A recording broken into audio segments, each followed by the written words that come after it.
नमस्कार दोस्तों। उम्मीद करता हूँ कि आप हमारी वीडियोस देख रहे हैं। आज मैं आप लोगों को एस्टेट 2024 का जो हमारा पेपर हुआ था उसका सेकंड पार्ट करवाने जा रहा हूँ। मेरे साथी टीचर मिस्टर गौरव ने आपको फर्स्ट पार्ट सॉल्व करवाया था। उसमें उन्होंने अलजेब्रा का डिस्कशन किया था और मैं आज आपको कैलकुलस और कोऑर्डिनेट ज्योमेट्री से रिलेटेड प्रॉब्लम्स को कैसे सोल्व किया जाता है और उन क्वेश्चंस को सोल्व भी करूंगा और कैसे किया जाता है ये सिखाने की कोशिश करूंगा। तो आपने वीडियो के एंड तक बने रहना है। जो बच्चे बच्चे क्या स्टूडेंट्स और जो इस एग्ज़ाम को सॉल्व करना चाहते हैं, इस एग्ज़ाम को क्रैक करना चाहते हैं, वो वीडियो से एंड तक जुड़े रहें। इसमें आपको बताया जाएगा कि भाई क्वेश्चन सॉल्व कैसे करने हैं। और वैसे पेपर बहुत सिंपल आया था, आगे भी उम्मीद रखते हैं पेपर सिंपल ही आएगा, तो आप जुड़े रहिए। तो जो बच्चे नए जुड़ रहे हैं वो लाइक कीजिए, शेयर कीजिए, और ताकि दुनिया तक ज़्यादा से ज़्यादा लोगों तक ये पहुंच सके। तो हम कहानी को शुरू करते हैं। तो हम लोग एस्टेट पीजीटी मैथ्स 2024 का जो पेपर है उसको सॉल्व करने जा रहे हैं, उसका सेकंड पार्ट।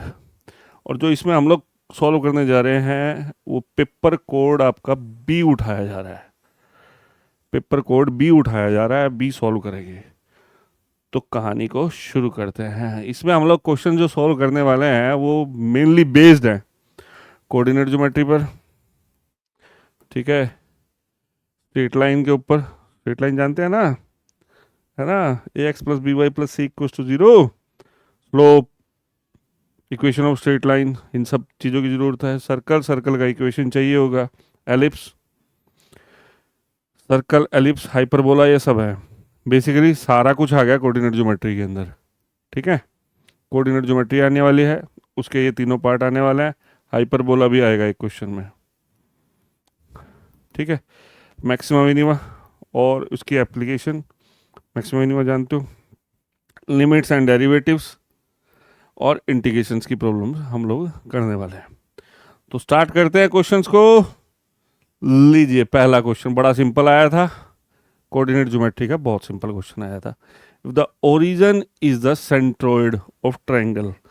देखो क्वेश्चन पढ़ते ही मजा आ जाता है, बड़ा सिंपल क्वेश्चन है। Origin is the centroid of triangle. ये ट्रायंगल बना ली भैया। सेंट्रोइड क्या होते हैं? सेंट्रोइड होते हैं भैया जहां तीनों मीडियन, तीनों मीडियन, मीडियन क्या होता है? मीडियन क्या होता है? जो सामने वाले के मिड पॉइंट को लाइन, मिड पॉइंट को ज्वाइन करने वाली लाइन जो वर्टेक्स से चलती है उसको मीडियन बोलते हैं। जहां ये तीनों मीडियन टकराते हैं उसको सेंट्रोइड कहते हैं, जनरली जी से लिखते हैं। अब ये कोऑर्डिनेट दे रखे हैं, ये 3D का प्रॉब्लम है। 3D दिख ही रही होगी, 3D है, ठीक है। तो कोऑर्डिनेट दे रखे हैं और इसका सेंट्रोइड कितना दे रखा है? सेंट्रोइड कितना दे रखा है? देखो देखो देखो, सेंट्रोइड कितना दे रखा है? सेंट्रोइड 0 0 0 दे रखा है। सेंट्रोइड दे रखा है ओरिजिन 0 0 0, आप इसको ओ भी लिख सकते हो। तो भैया सेंट्रोइड दे दिया। अब सेंट्रोइड कैसे निकालते हैं? मान लो ये x1 y1 z1 है, x2 y2 z2 है, और ये x3 y3 z3 है, ठीक है। तो सेंट्रोइड के कोऑर्डिनेट निकालने का फॉर्मूला होता है, ये 2D में भी यही है और 3D में भी यही है, y1 plus y2 plus y3 by 3, z1 plus z2 plus z3 by 3, ठीक है भाई। अब क्या कर रहे हैं? ये सेंट्रोइड, ये तीनों वर्टिसेस दे रखे हैं। ट्राइंगल है P Q R, triangle P Q R है, तो पी क्यू आर बना देते हैं इसका। इसका सेंट्रोइड कैसे निकालते हैं? सेंट्रोइड कैसे कैलकुलेट करते हैं? तो कैसे निकालते हैं? 2a x1 plus x2, x1 plus x2 plus x3, x coordinate उठाया, बाय में 3, ये निकलता ना, पर ये तो सारे क्या दे रखे हैं? जीरो जीरो जीरो, सेंट्रोइड इसका गिवन है, क्या दे रखा है, सेंट्रोइड कितना दे रखा है, if the origin is centroid of the coordinate of the triangle, तो ये सारा किसके बराबर हो जाएगा, x1 plus x2 plus x3 by 3 किसके बराबर हो जाएगा, जीरो के बराबर हो जाएगा। किसके बराबर हो जाएगा, जीरो के। तो ये आपका a यहाँ से कैलकुलेट हो जाएगा। देखो 2a, 8 माइनस 4 4 हो गया, ये 3 तो इधर खत्म हो गया, जीरो। तो 2a किसके बराबर हो गया, -4, a कितना आ गया, -2। अब यार मैं देखता हूँ ऑप्शन देखे मैंने, a -2 इसके पास है, तो मैं बाकी दोनों तीनों ऑप्शन देखूँ क्यों, क्यों देखूँ। एक बार दोबारा समझ लो, क्वेश्चन बहुत सिंपल है, पहले ही क्वेश्चन सिंपल ले रखा भाई। इसका जो सेंट्रोइड है इस ट्राइंगल का, जिसके वर्टिसेस ये पड़े, इसके वर्टिसेस से सेंट्रोइड कैलकुलेट करने का ये तरीका होता है। अब ये यानी x1 plus x2 plus x3 by three याद रखना है, सेंट्रोइड के लिए बाई 3 लगता है, क्योंकि 2:1 में डिवाइड करता है ना, ये 2:1 में डिवाइड करता है, इसलिए आ जाता है ये 3, 2 और 1 3। चलो फिर भाई देखा, इसका सेंट्रोइड तो ओरिजिन गिवन है, यानी सेंट्रोइड 0 0 0 दे रखा है, फॉर्मूला लगा के 0 के बराबर रख देना है। तो मैंने a निकाल लिया -2, चलो b और c भी निकाल देते हैं। 2 ये y coordinate 2 + 3b 2 + 3b + 14 by 3 equal to 0, तो 0 लिखूँ ही क्यों, ये बाय 3 लिखूँ ही क्यों, 3b कितना आ गया, 14 और 2 16, माइनस का हो गया, और -16 बाय 3 ये आ रहा है ऑप्शन। ठीक है, तो C2 ही आता होगा, रख लो 2, यहाँ रख के देख लो, 2 2 दूनी 4 6 10 -10 0। अरे यहाँ से भी ले सकते हो, यहाँ से भी ले सकते हो, इनकी वैल्यू डाल सकते हो यहाँ, ये -2 यहाँ रख सकते हो, -2 यहाँ रखूँ तो -4 -8 + 8 तभी तो 0 आएगा। आप समझ रहे हैं, चारों ऑप्शन से भी निकल सकते हो, नहीं तो ये फॉर्मूला रहा। ठीक है जी, ये पहला सवाल था जो कि सेंट्रोइड का था, सेंट्रोइड निकालते कैसे। ठीक है जी, सेंट्रोइड इसका गिवन था। अब ये अगला क्वेश्चन और भी आसान है, ये पेपर में आया, अब देखो बहुत सिंपल पेपर आया था। What is the centre of circle, इस सर्कल का सेंटर निकालना है, क्या निकालना, सेंटर। अब इस सर्कल की इक्वेशन आनी चाहिए, x² + y² + 2gx + 2fy, ये जनरल इक्वेशन ऑफ सर्कल पढ़ते हैं। कौन सी इक्वेशन है, जनरल इक्वेशन सर्कल की है, 2 तरह की पढ़ाई जाती है 11वीं क्लास में। तो अगर ऐसे इक्वेशन लिखो, देखो ये सर्कल है, सर्कल की पहचान क्या होगा, x² y² होगा, उसका दोनों का x² और y² का कोफिशिएंट 1 होगा, 1 नहीं होगा तो सेम होगा, x होगा y होगा और कांस्टेंट होगा, या x होगा y नहीं होगा, y होगा x नहीं होगा, कांस्टेंट भी हो सकता है एब्सेंट हो, वो सर्कल ओरिजिन से चला जाएगा।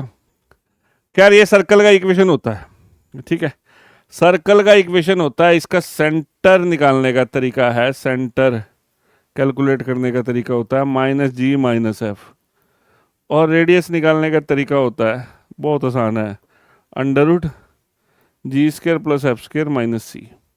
ठीक है, मतलब बेसिकली क्या पढ़ाते हैं, -½ द कोफिशिएंट ऑफ x और coefficient of y, -½ coefficient of y।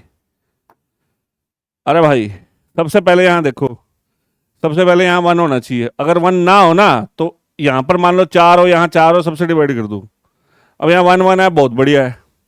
अब इसका सेंटर पता कैसे कैलकुलेट करेंगे, सबसे पहले आप x² y² के कोफिशिएंट 1 बना लो, ठीक है, x² y² के कोफिशिएंट 1 बना लो, ओके हो गया काम। इसके कोफिशिएंट 1 बनाने के बाद x के कोफिशिएंट पे जाओ, x का कोफिशिएंट कितना है 6, 6 का करो आधा, +6, ध्यान से प्लस का भी ध्यान रखना है, +6, 6 का करो आधा, आधे के साथ माइनस लगाना है, y का कोफिशिएंट कितना है -4, उसका करो आधा, और उसके साथ अपनी तरफ से माइनस लगाना है, तो माइनस माइनस प्लस हो जाएगा, 2 हो जाएगा। दिख गया सेंटर, सेंटर क्या है, तो इसका डी ऑप्शन था पेपर के अंदर, -3, 2 आ गया। तो ये इसका फॉर्मूला है, negative half the coefficient of x, negative half the coefficient of y. X के कोफिशिएंट का नेगेटिव हाफ ले लो, वाई के कोफिशिएंट का नेगेटिव हाफ ले लो, आपका सेंटर तैयार है। अगर इस सवाल में रेडियस पूछी होती, रेडियस पूछी होती, अगर रेडियस पूछी होती है -3 का स्क्वायर 9, 2 का स्क्वायर, इसी का स्क्वायर कर लेना, जोड़ लेना, -c करना है, सी ये प्लस माइनस का ध्यान रखना है, इसके आगे प्लस है, -4 हो जाता है, इसकी रेडियस 3 आ जाएगी अगर रेडियस पूछी होती तो। ठीक है, समझ रहे हैं? चलें आगे, चलिए नेक्स्ट क्वेश्चन। ये बहुत देखिए कितना आसान क्वेश्चन है। एफ एक्स, देखो लिखते हैं, लिख के मजा आता है। एफ एक्स है कितना, x the power 100 plus x the power 99 plus and so on x plus 1। बोला डी एफ एक्स निकाल लो, डी इसका डेरिवेटिव निकालना है, D F X by D X निकाल लो, at X equals to 1, X की वैल्यू 1, ये लास्ट में रखनी होती है। मतलब इसका डिफरेंशिएशन करके एक्स की जगह 1 रखना है, जो एक्स की वैल्यू होती है वो अंत में रखनी होती है। चलो करें डिफरेंशिएशन, इसको डिफरेंशिएट करा with respect to x, differentiate किया विद रिस्पेक्ट टू एक्स, इसका डिफरेंशिएट किया, हाँ करें डिफरेंशिएशन। हाँ भाई, कौन सा रूल लगेगा, एक्स एन वाला पावर आगे आई, एक कम होगी, इसका क्या होगा 99 एक्स द पावर 98, फिर अगले का क्या आएगा, इसके बाद क्या आती 98 एक्स द पावर 97, ऐसे करते करते एक्स का डिफरेंशिएशन 1 और 1 का 0। ठीक है जी, कर दिया, डिफरेंशिएशन कर दी, कुछ नहीं है, प्लस का है, ये सबके बीच में प्लस है तो प्लस में डिफरेंशिएशन अलग अलग हो जाती है, सबका डिफरेंशिएशन हमने अलग अलग कर दिया।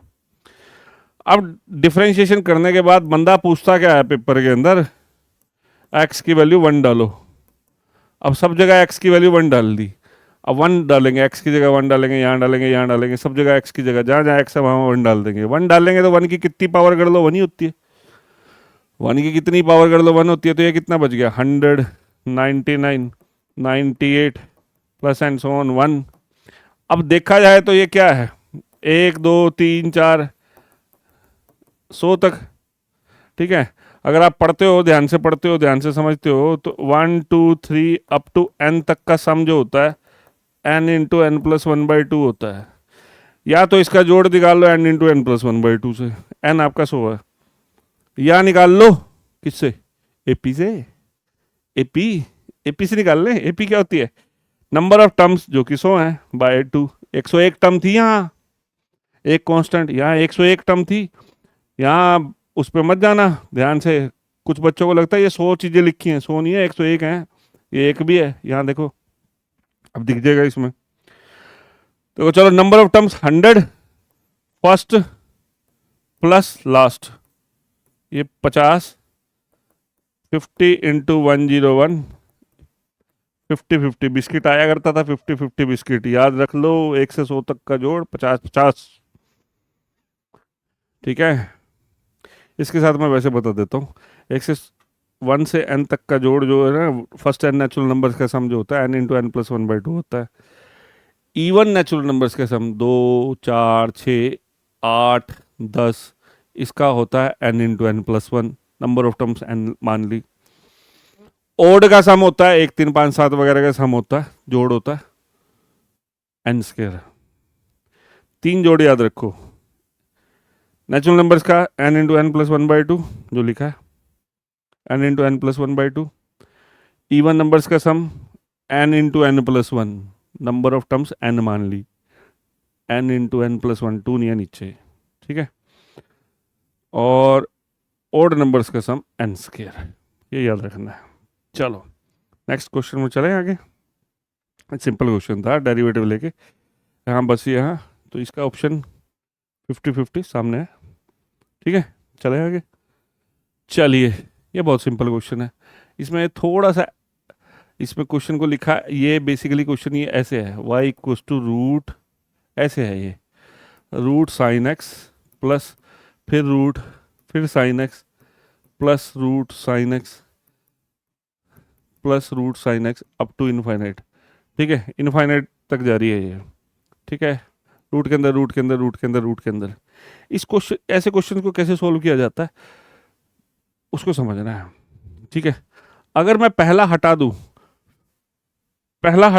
अगर ये मैं पहली चीज हटा दूं, तो जो ये लिखा बचेगा वो भी पूरा का पूरा y के बराबर ही है। इसका डेरिवेटिव निकालना है अपने को, ये याद रख लो। कैसे, इस तरह के क्वेश्चन कैसे करते हैं। अगर मैं फर्स्ट एंट्री को हटा दूं, या फिर आप ये कह सकते हो, जहां ये साइन एक्स से कहानी शुरू हुई है, जहां अगला साइन एक्स आ जाएगा, उसके बाद की सारी एंट्री, उसके बाद की सारी एंट्री, ये सारी एंट्री भी इसी y के बराबर है। क्या कह रहा हूं, इस सारे को साइन एक्स, इस सारे को भी तो y कह सकते हैं, क्योंकि ये भी उतना ही है जितना यहां से शुरू से हुआ है। इसको भी कह देंगे y।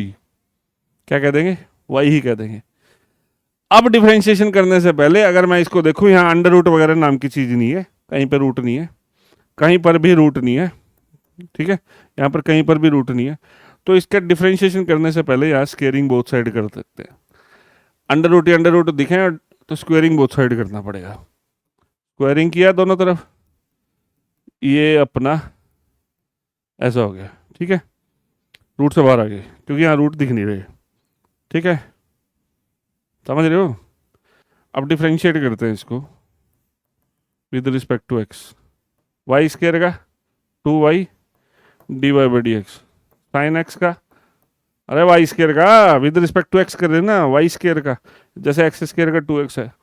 जो डिपेंडेंट वेरिएबल होता है ना बच्चों, जो डिपेंडेंट वेरिएबल होता है उसका डेरिवेटिव करोगे ना, तो वैसे ही फॉर्मूला, जैसे साइन वाई का करूँ तो कोस वाई, साथ में d Y by D x लगेगा, क्योंकि वाई का भी होगा ना, चेन रूल कहता है, तो D Y by D X आ जाएगा। तो खैर वाई स्क्वेयर का 2y, फिर वाई का d Y by D x, sine x का कोस एक्स, वाई का d Y by D x. अब आप देख सकते हो d Y by D x assemble करने पड़ते हैं, ये इम्प्लीसिट फंक्शन बन जाता है। इसको बोला जाता है इम्प्लीसिट। क्या बोला जाता है, इम्प्लीसिट कन्वर्ट हो जाता है ये। इम्प्लीसिट यानी एक्स और वाई एक दूसरे पर निर्भर हो जाते हैं। इम्प्लीसिट फंक्शन इस तरह के होते हैं, ऐसा फंक्शन जो एक्स और वाई दोनों में होता है, या एफ एक्स वाई इक्व टू 0, इस तरह के फंक्शन होते हैं। तो खैर D Y by D X उधर ले जाओ, 2y D Y by D X minus D Y by D X इधर चला गया, इक्व टू कॉस एक्स आ गया, ठीक है भाई। तो D Y by D X common आ गया बेटा, इसमें D Y by D X निकालना होता है, D Y by D x इकट्ठे करने होते हैं, वो कॉमन ले लिया हमने, ये कॉस एक्स। तो आपका d Y by D x आपका आ गया, कितना आ गया, cos x bye 2y minus 1। है कोई ऑप्शन में cos x by 2y minus 1 दिख रहा है option, cos x by 2y minus 1। देखो साइन दिख रहा है तो cos तो आना ही है। पहली बात तो हमारे पास दो ही ऑप्शन बचे थे इनमें से, अब यहाँ y ज़्यादा होंगे है ना। अब ये x आने का ही नहीं है। कैसे नहीं आएगा सर, कैसे बोलते हो आप, कैसे सोचते हो, अरे x आने का ही नहीं है, 2x तब आएगा जब x स्क्वायर होता है। x स्क्वायर कहीं है, एक्स स्क्वायर है कहीं। कई बार क्वेश्चन तुक्का भी मारना पड़ता है। अब तुक्का भी वहां मारेंगे ना जहां थोड़ा सा लगे कि ये हो सकता है, तो यार एक्स स्क्वायर नहीं है भाई, 2x नहीं आएगा। मेरे पास साइन एक्स दे रखे है सवाल में, कोस एक्स तो आना है, डिफरेंशिएशन साइन का कोस है वो तो आना है। तो यार ये तो ये या ये आंसर है, ठीक है, ये या ये आंसर है। मैं कैसे सोचूं, मालूम मेरे नहीं आता तो कैसे सोचूं। एक्स स्क्वायर का तो आता है, सबको आता है डिफरेंशिएशन, 2x, तो 2x एक्स स्क्वायर है ही नहीं यहाँ एक्स स्क्वायर है ही नहीं, तो 2x आने का नहीं, ये वैसे ही खत्म हो गया, ये खत्म, ये खत्म, ये बच गया वैसे ही डिफरेंशिएशन करके दिखाइए, करना ऐसे है भाई, मैं तुम्हें तुक्के मारने को नहीं कह रहा, ठीक है। चलो समझ गए, नेक्स्ट करें। सिंपल क्वेश्चन था, कैलकुलस की प्रॉब्लम जो हम लोग ले रहे हैं, देखो कितना आसान क्वेश्चन है। फंक्शन है, फंक्शन क्या है,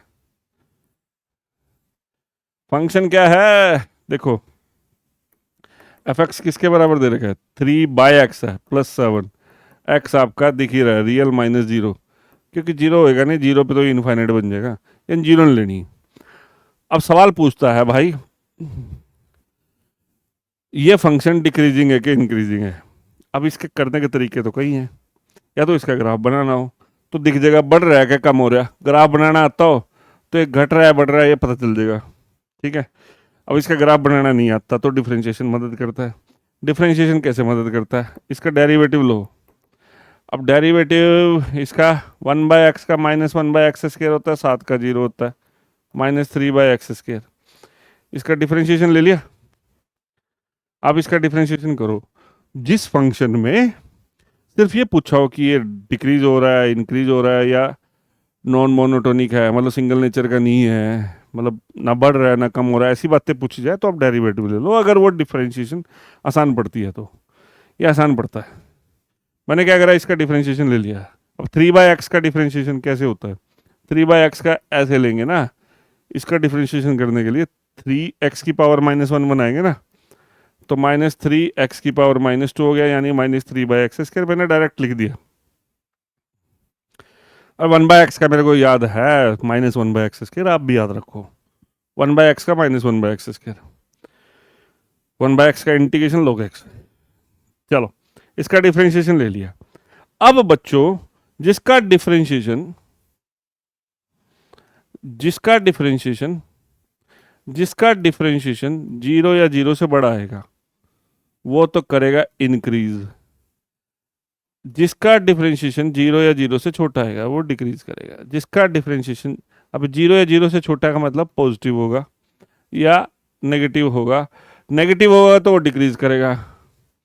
अब हर बच्चा जानता है x आपका रियल नंबर है, तो x² ये एक क्वांटिटी x² तो हमेशा 0 या 0 से बड़ी होगी। 0 है नहीं तो 0 से बड़ी होगी। ये तो प्लस की चीज है। ये आप ध्यान से देखो, ये प्लस की चीज है, हमेशा प्लस की चीज है। 3 को प्लस की चीज से भाग करेंगे तो ये प्लस की चीज आएगी। साथ में क्या लग रहा है? माइनस का, तो ये हमेशा क्या आएगा? माइनस का आएगा। यानी इसका डेरिवेटिव हमेशा माइनस का आएगा। चाहे कुछ ही कर लो, एक्स की जगह कोई सा रियल नंबर रख लो, ये हमेशा माइनस का आएगा। अगर माइनस का आएगा, जिसका डिफरेंशिएशन माइनस का आएगा वो क्या करा है भाई? डिक्रीज करा है। डिक्रीज करा है तो क्या आंसर है इसका? डिक्रीजिंग है। ये क्या है? डिक्रीजिंग। ठीक है, समझ में आया? इसका डिफरेंशिएशन नेगेटिव आ रहा है हमेशा, तो ये कैसा करेगा? डिक्रीज करेगा। ठीक है, बड़ा आसान है। अगर डेरिवेटिव पॉजिटिव आए तो इंक्रीज करता है और डेरिवेटिव नेगेटिव आए तो डिक्रीज करता है। नेक्स्ट क्वेश्चन पे चलते हैं। अब भैया ये सवाल दे रखा है, ये क्वेश्चन दे रखा है, हाई प्रैक्टिस की जरूरत होती है, हाई प्रैक्टिस की जरूरत होती है। अगला क्वेश्चन है, integrate the function between limit -1 and -1 to 1 by, ये क्वांटिटी है, यानी इसको इंटीग्रेट करना है। आई मान लो इसको -1 से 1, 1/x² -2x + 5 dx। इसका इंटीग्रेशन करना भाई, यानी ये निकालना भाई। इसका इंटीग्रेशन निकालना कैसे? इसका इंटीग्रेशन निकालना है कंप्लीटिंग स्केयर से। नीचे आ जाती है क्वाड्रेटिक, तो क्या लगेगा? Completing the square. अच्छा, ज़्यादा वीडियो मतलब और ज़्यादा चीज़ें सीखनी हो तो इंटीग्रेशन की भी हमने एक सीरीज बना रखी है, उसको देखें। ठीक है, तो खैर इंडेफिनिट की बनाई है फिलहाल। -1 से 1, ये dx मैं ऐसे पकड़ रहा हूँ। इसमें कंप्लीटिंग स्केयर का तरीका होता है बच्चों, यहाँ x² के कोफिशिएंट 1 होना चाहिए।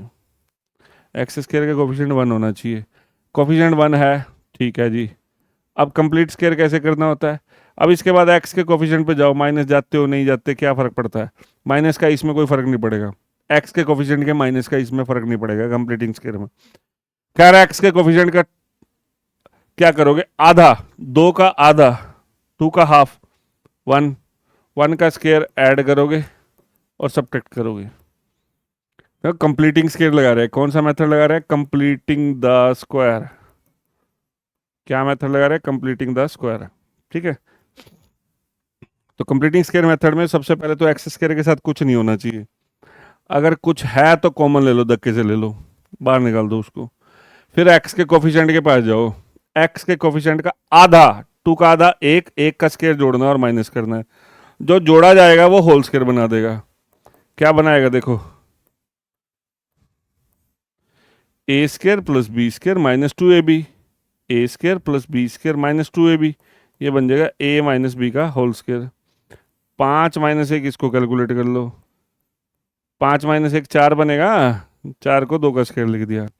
अब जाएंगे हम स्टैंडर्ड इंटीग्रल के पास। स्टैंडर्ड इंटीग्रल, इसका स्टैंडर्ड इंटीग्रल बनेगा, क्या स्टैंडर्ड इंटीग्रल है देखें, देखिए एक स्टैंडर्ड इंटीग्रल लगेगा यहाँ, 1/a² प्लस x² का स्टैंडर्ड इंटीग्रल लग जाएगा। 1/a बहुत आसान होता है, टेंजेंट इनवर्स x/a। तीन ही लगा रहा क्योंकि डेफिनेट इंटीग्रेशन कर रहे हैं हम, ठीक है। तो 1 बाय क्या लगेगा, 1/a² प्लस x²। ए कितना है यहाँ, ए कितना है 1/2 टेंजेंट इनवर्स x/a, -1 से 1। अब क्या रख देंगे, अपर लिमिट, हाँ फंडामेंटल थ्योरम ऑफ कैलकुलस लगा देंगे, upper limit minus lower limit. इसमें x की जगह क्या रख दोगे, x की जगह कितना रख दोगे 1, 1 - 1 कितना हो जाएगा 0, -1 रख दोगे यहाँ पे, क्या रख दोगे यहाँ पे -1 रख दोगे, -1 - 1 -2, -2/2 हो जाएगा। टेंजेंट इनवर्स 0 0 होता है, यहाँ माइनस है, माइनस माइनस प्लस हो जाएगा, टेंजेंट इनवर्स के अंदर माइनस हो तो माइनस बाहर आ जाता है, कोस इनवर्स में हो तो पाई माइनस होता है, ये 2 से 2 कट जाएगा, minus minus plus. Tangent inverse 1, tangent 1 देता है, ट्रिग्नोमेट्रिकल टेबल पढ़ो π/4 पे, तो π/4 इंटू 1/2 कितना हो जाएगा π/8। ऑप्शन आ गया फर्स्ट π/8। अरे समझे क्या, बहुत आसान क्वेश्चन है, देख लो। इसमें लगा कंप्लीटिंग स्क्वायर और स्टैंडर्ड, इनको बोलते हैं स्टैंडर्ड इंटीग्रल, ठीक है, ये लगा, ठीक है बच्चों। इसके फॉर्मूले लिख लिया करते हैं इंटीग्रेशन वगैरह के ना, उसको सारे इकट्ठे लिख के आप इसको याद रख सकते हो। बड़ा सिंपल क्वेश्चन आया था और सिंपल ही आते हैं। नेक्स्ट क्वेश्चन, बहुत अगला भी बहुत अच्छा क्वेश्चन है। ये rate of change of quantity का आया है, जो एप्लीकेशन ऑफ डिफरेंशिएशन में आता है ना, rate of change of quantity 12वीं क्लास है ना, डिफरेंशिएशन के बाद, यानी चैप्टर नंबर एनसीईआरटी में छठा पहली एक्सरसाइज है, ठीक है। उसको पढ़ने का तरीका बड़ा आसान है, फॉर्मूले याद करो और डिफरेंशिएशन आनी चाहिए। किसके फॉर्मूले याद करने हैं, मेंसुरेशन के, किसके, मेंसुरेशन के फॉर्मूले याद करने। पढ़ो क्वेश्चन को, what is the rate of change of volume of sphere, किसकी बात कर रहा है, volume of sphere with respect to, ये थोड़ा सा बच्चे कंफ्यूज होते हैं, विद रिस्पेक्ट टू रेडियस नहीं है, विद रिस्पेक्ट टू टाइम नहीं है, ज़्यादातर क्वेश्चन वहाँ टाइम के हैं, यहाँ बच्चा कंफ्यूज हो सकता है। स्फीयर के वॉल्यूम का डिफरेंशिएशन करना है।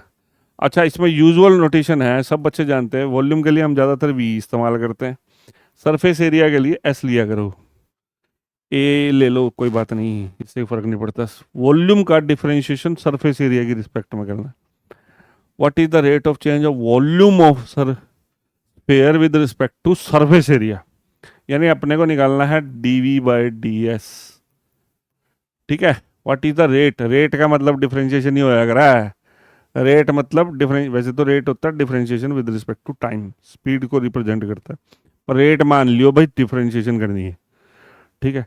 टाइम हो किसी का भी हो वो तो दे देगा ना, दे दिया उसने, ठीक है। ये when the radius is 2 centimetre, ये जो रेडियस है ये 2 सेंटीमीटर अंत में रखनी है, इस बात को पल्ले बांध लो। निकालना यो है, रेडियस की वैल्यू 2 एंड में रखेंगे, कहाँ रखेंगे, एंड में। अच्छा चलो क्या करते हैं, कोई जानता है फिगर कौन सी है, स्फीयर, स्फीयर, ये स्फीयर, स्फीयर, स्फीयर के पास सिर्फ रेडियस ही होती है। वॉल्यूम स्फीयर का कितना होता है, वॉल्यूम कितना होता है, यहाँ कर रहा हूँ भाई, यही निपटाएंगे। वॉल्यूम स्फीयर का कितना होता है 4/3 πr³। वॉल्यूम स्फीयर का कितना होता है 4/3 πr³, जानते हो ना, मेंसुरेशन के फॉर्मूले याद कर लेना। सरफेस एरिया कितना है 4πr²। ये दोनों अलग अलग चीज़ें हैं, वॉल्यूम अलग है, उसकी डिपेंडेंसी अलग है, सरफेस एरिया की अलग है। अब क्या करेंगे, यहाँ लगाएंगे पैरामीट्रिक फंक्शन। पैरामीट्रिक फंक्शन की मदद से डिफरेंशिएशन करता हूँ, बहुत आसान है। वॉल्यूम रेडियस पर निर्भर, सरफेस एरिया रेडियस पर निर्भर। वॉल्यूम और सरफेस एरिया दोनों किस पर डिपेंड है? वॉल्यूम और सरफेस एरिया किस पर डिपेंड है? रेडियस पे।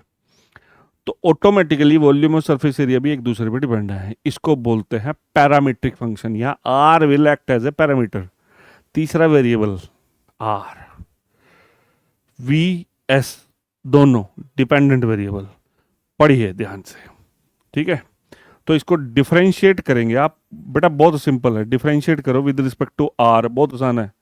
तो dv बाय डी आर। अब रेडियस की रिस्पेक्ट, रेडियस एक्स मान लो, अगर डिफरेंशिएशन में थोड़ी सी ऐसा आता है ना, वेरिएबल में कई बार बच्चों को दिक्कत आती है, तो खैर कोई दिक्कत नहीं है, बड़े बच्चे हैं। r³ का 3r² कट गया, इसका तो इसका डिफरेंशिएशन करना तो ये 4πr², इसका सरफेस एरिया बन जाता है।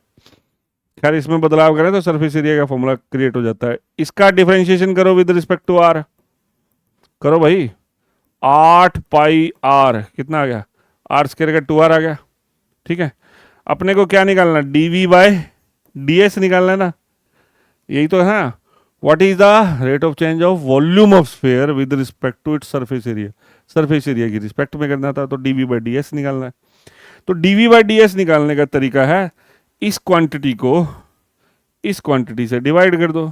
हम देखो dv बाय ds को लिख सकते हैं dv by dr by ds by dr। क्या दिक्कत है, dr से dr कट गया, यूं मान लो, यानी बेटे हमने इसको इससे डिवाइड करना और कुछ नहीं करना। 4πr² को किससे भाग करेंगे, 8πr, पाई से पाई कैंसिल, 4 दूनी 8, r से r कट गया, क्या आ गया, r/2। कितना कैलकुलेट हो गया, इसको इससे डिवाइड करा, पाई से पाई कट गया, r/2 आ गया। r अब रखना है, r अब डालियो तो 2/2 कितना आ गया, 1। क्वेश्चन सोल्व है, ऑप्शन में 1। तो समझ गए, यानी डिफरेंशिएशन दोनों का अलग अलग करके, b का भी r के रिस्पेक्ट में और सरफेस एरिया का भी r के रिस्पेक्ट में, दोनों को डिवाइड किया, dv बाई ds निकाला और r का वैल्यू एंड में डाल दिया। तो ये सवाल था भाई, ये quantity, rate of change of quantity का प्रॉब्लम है करनी, इसमें सीधी सीधी डिफरेंशिएशन नहीं होती है, कोई घबराने वाला टॉपिक नहीं होता। चलें आगे, देखिए कितना सिंपल क्वेश्चन है। लिमिट है, लिमिट का प्रॉब्लम है। देखो ये मैं पहले क्वेश्चन लिख दूं, limit n tend to infinity 1 2 3 4 up to n by n², ये क्वेश्चन है, ये पेपर में आया कि इसका इवैल्यूएशन करोगे कितना है, ठीक है। अभी मैंने ये बताया भी है, तो मैं लगाना दूं, लिमिट n टेंड टू, ये 1 से लेके n तक का जोड़ होता है, n इंटू n प्लस 1/2, ठीक है, n इंटू n प्लस 1/2, ठीक है। देखो पहले इसका जोड़ करना पड़ेगा। अब बच्चा क्या करता है, यहाँ इन्फिनिटी रख देता है, इन्फिनिटी बाय इन्फिनिटी। लिमिट का प्रॉब्लम क्या है, इन्फिनिटी बाय इन्फिनिटी, 0/0, इन्फिनिटी की पावर इन्फिनिटी, इन सब से बचना होता है, जिनको क्या बोलते हैं, इनडेटर्मिनेट फॉर्म। आप देख सकते हो कहीं पर भी इन्फिनिटी नाम की आंसर है ही नहीं, यानी कोई ना कोई स्पेसिफिक आंसर आने वाला है, ठीक है, कोई ना कोई डंका आंसर आने वाला है, ठीक है। तो इसका डंका आंसर निकालने के लिए पहले मुझे इसका सम करना आना चाहिए, 1 से लेके n तक का जोड़ आना चाहिए। 1 से लेके n तक का जोड़, देखो स्पेशल सीरीज होती है, समेशन n, उसको याद कर सकते हो, AP से निकाल सकते हो, भूल गए तो निकालना आना चाहिए, ठीक है ना। तो n इंटू n प्लस 1/2, तो अब देखा मैंने n से n कट गया, ठीक है, ये आ गया, क्या बच गया, n प्लस 1/2n, ठीक है। अब लिमिट कहती है कोई कांस्टेंट गुणा भाग में हो तो उसको बाहर निकाल सकते हो, मैंने 2 बाहर निकाल दिया, ठीक है, 2 इंटू n है ये, ठीक है ना, एक n कट गया, 2 मैंने बाहर निकाल दिया, क्या बच गया, n प्लस 1/n, तो n इसके नीचे अलग कर दो, इसके नीचे अलग कर दो, n से n कैंसिल हो गया, क्या बच गया यहाँ 1।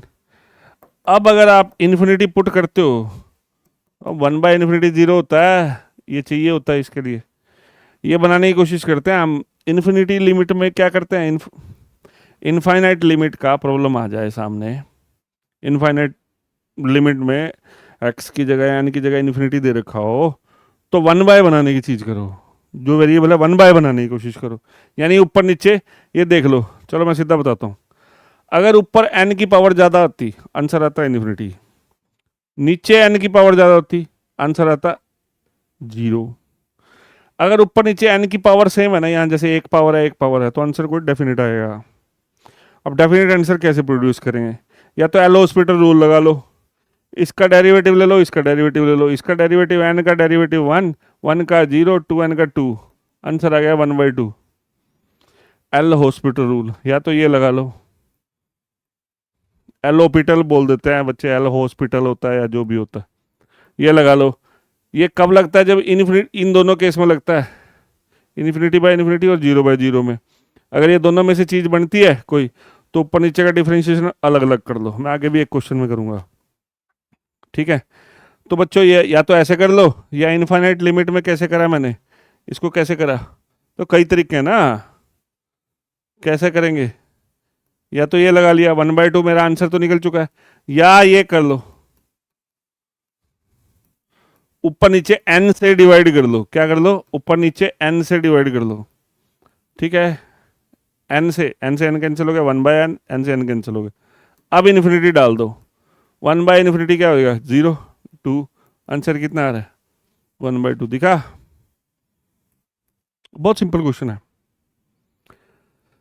काफी साधारण सा प्रॉब्लम आया होता पेपर में, ठीक है। चलें आगे, ठीक है।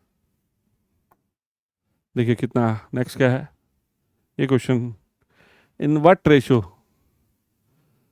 Ratio the line segment joining, ये 10वीं क्लास का प्रॉब्लम है। देखिए -1, 1, देखो in what ratio the line joining this and this, ये दोनों लाइंस को ज्वाइन करने से जो लाइन सेगमेंट बना है उसको कितनी रेशो में डिवाइड करेगा ये वाला लाइन, यानी ये लाइन x+y=4, इसको काट के जा रहा है, क्या करके जा रहा है, काट के जा रहा है इसको, x+y=4, ये इसको काट के जा रहा है। तो मल्टीपल चॉइस क्वेश्चन सॉल्व कर रहे हैं, ठीक है। मल्टीपल चॉइस क्वेश्चन में हमें चीज़ें, एक्यूरेसी भी चाहिए और स्पीड भी चाहिए ना, स्पीड और एक्यूरेसी दोनों चाहिए। स्पीड और एक्यूरेसी के लिए मैं क्या करना है, मेरे को ये निकालना है कि इस लाइन ने इस लाइन सेगमेंट को जहाँ काटा उसके बाद रेशो कितनी बनी, तो k/1 मान लो। अब ये रेशो कभी भी निकालनी पड़े तो k/1 या λ/1 मानो, m/n मत मानो, m1 m2 मत मानो, दो वेरिएबल मत मानो। तो क्या मान लिया, k/1, और इस पॉइंट को मैंने xy ही मान लिया, ठीक है। तो सेक्शन फॉर्मूले से देखो बच्चों, बहुत सिंपल है। तो ये सेक्शन फॉर्मूले से x किसके बराबर होगा, सेक्शन फॉर्मूला लगना है, कौन सा, सेक्शन फॉर्मूला,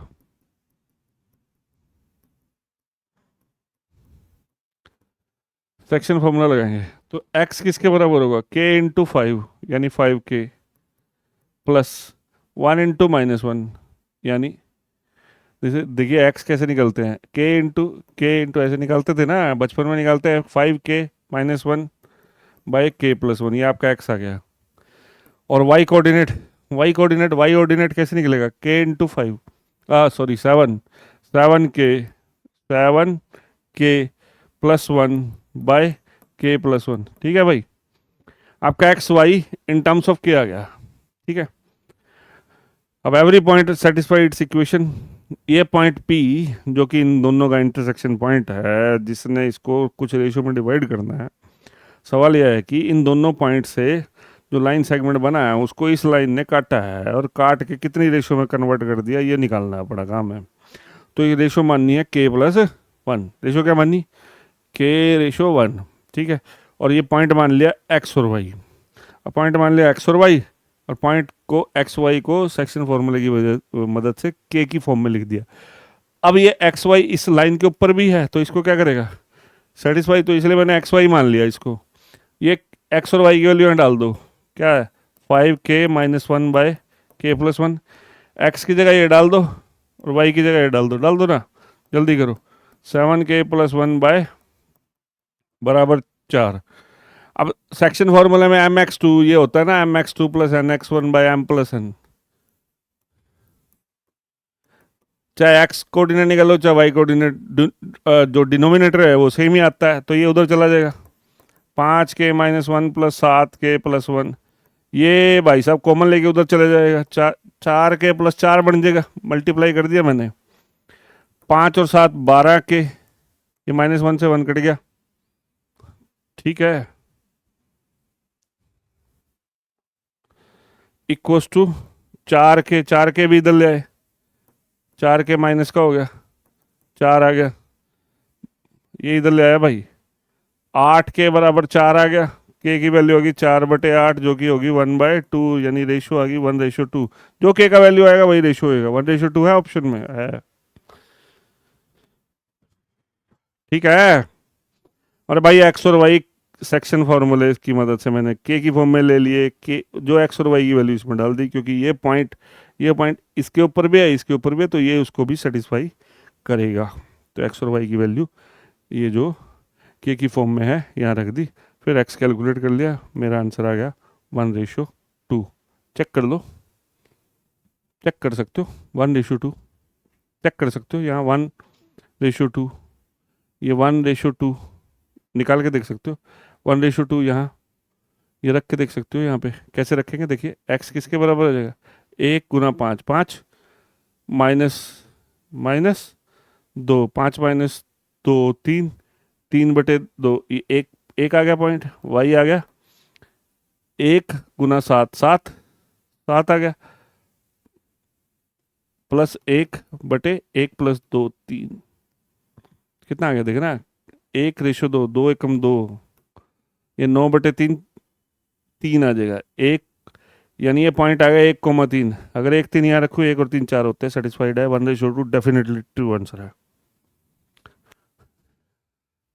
तो पता चला कैसे करना है भाई, इंटरेस्ट लो, इंटरेस्ट चेक कर सकते हो आप आंसर। चले नेक्स्ट क्वेश्चन पे, नेक्स्ट क्वेश्चन पे चलते हैं। बहुत सिंपल क्वेश्चन है, एलिप्स का क्वेश्चन आ गया। इसके लिए एलिप्स की सारी नॉलेज होनी चाहिए, आराम से, टेक योर टाइम। मैं पानी का एक गुट मार लेता हूँ, क्वेश्चन पढ़ दो। The foci of ellipse are फला फला फला।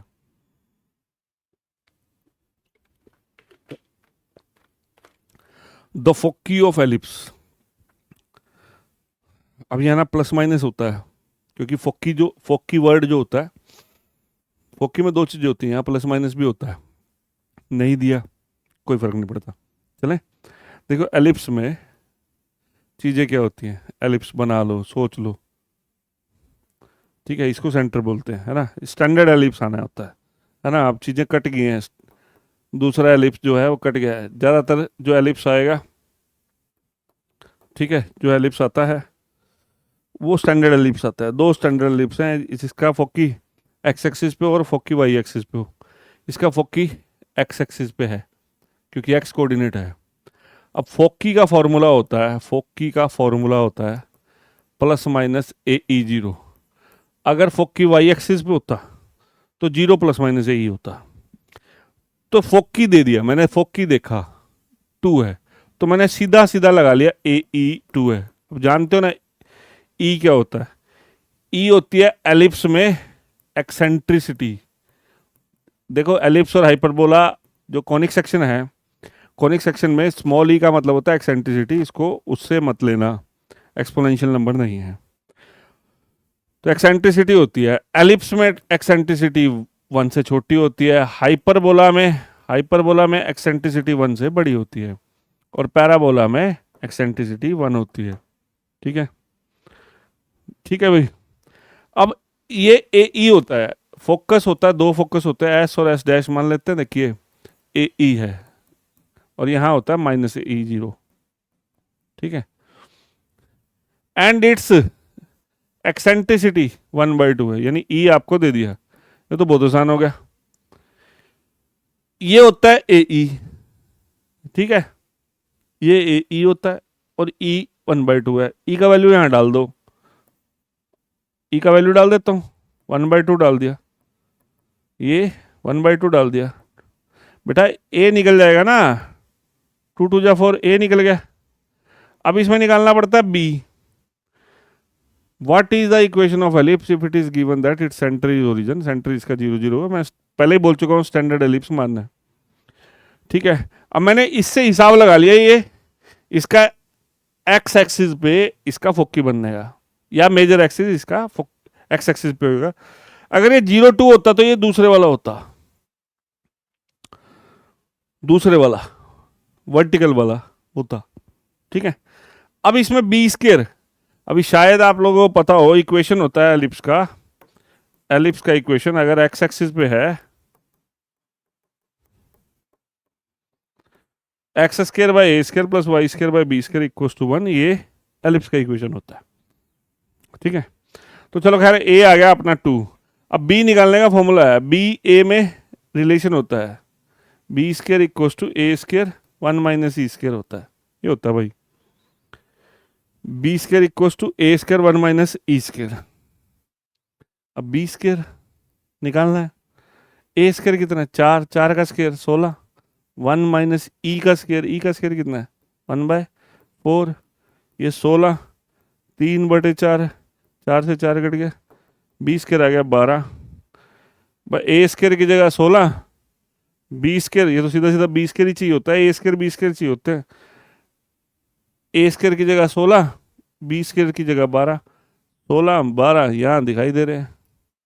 अच्छा मेरे को तो ना वैसे ना फिर वही बात आ जाती है, यहाँ ए निकल गया 4, x square by a square, 4 का स्क्वायर 16, बाकी मैं देखने का ही नहीं, मैं जब पेपर करूँगा तो मैं देखने का ही नहीं यार, ए निकल गया मेरा, 4 का स्क्वायर यही है और 16 तो और किसी के नीचे है ही नहीं, मैं दूसरा कोई ऑप्शन लगाने का ही नहीं,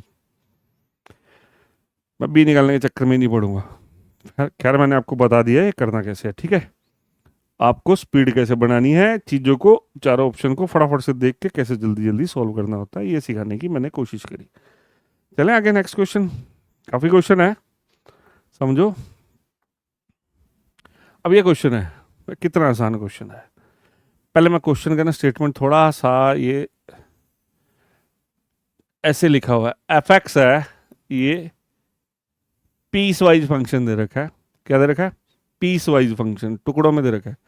एफ एक्स 1 लेना है अगर एक्स आपका 3 से छोटा है, ये जो लिखा है ना स्टेटमेंट, ए एक्स प्लस बी लेना है अगर एक्स आपका 3 और 5 के बीच में है, और 7 लेना है, ये है क्वेश्चन। डेटरमाइन, बहुत सिंपल क्वेश्चन आया पेपर में, determine the value of a and b, यानी ए और बी जो इसमें अननोन दिख रहे हैं, ए बी निकालना है अगर ये फंक्शन कंटिन्यूस है। क्या है, function is continuous, function is continuous. अब ये continuous function, a continuous function is function which is, देखो शब्द लिखा कंटिन्यूस, पॉइंट नहीं दिया।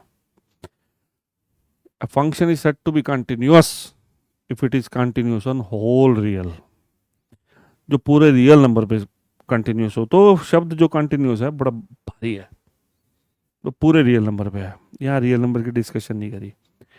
देखिए वैसे इसमें क्या होता है, कंटिन्यूटी एट ए पॉइंट चलता है, कंटिन्यूटी एट ए पॉइंट निकालना पड़ता है। मैं आपको सीधा सीधा बताऊंगा, क्वेश्चन का आंसर तो 2 मिनट में निकाल देंगे, ठीक है। वैसे आपको कंटिन्यूटी का क्या होता है, continuity at A point, continuity at A point, किसी पॉइंट पे कंटिन्यूटी में ऐसे करते हैं, लिमिट एक्सटेंड टू, मान लो ए पॉइंट पे निकालना है, A less A minus, limit X tends to A plus, अगर left hand limit right hand limit बराबर हो और एफ ए का वैल्यू तीनों बराबर हो तो फंक्शन कंटिन्यूस होता है। परंतु इसने तो कंटिन्यूस दे रखा है, यानी left limit right limit, left hand limit right hand limit सारा कुछ बराबर है। मैं आपको तंग नहीं करूंगा, 2 मिनट का क्वेश्चन था, 2 मिनट में ही करने की कोशिश करता हूँ, टाइम लगाना भी तो नहीं होता ना, टाइम भी तो अपना बाउंड होता है। इस तरह का फ्लैट क्वेश्चन है, साधारण सा क्वेश्चन है, यानी ये लीनियर रैशनल फंक्शन नहीं है, कोई बटे में कोई चीज़ नहीं है, सीधे सीधे क्वेश्चन है, और फंक्शन दे दिया कंटिन्यूस, ठीक है। आप एक काम करो, इसे एक को उठाओ, बहुत आसान दे रखा है, उठा लिया।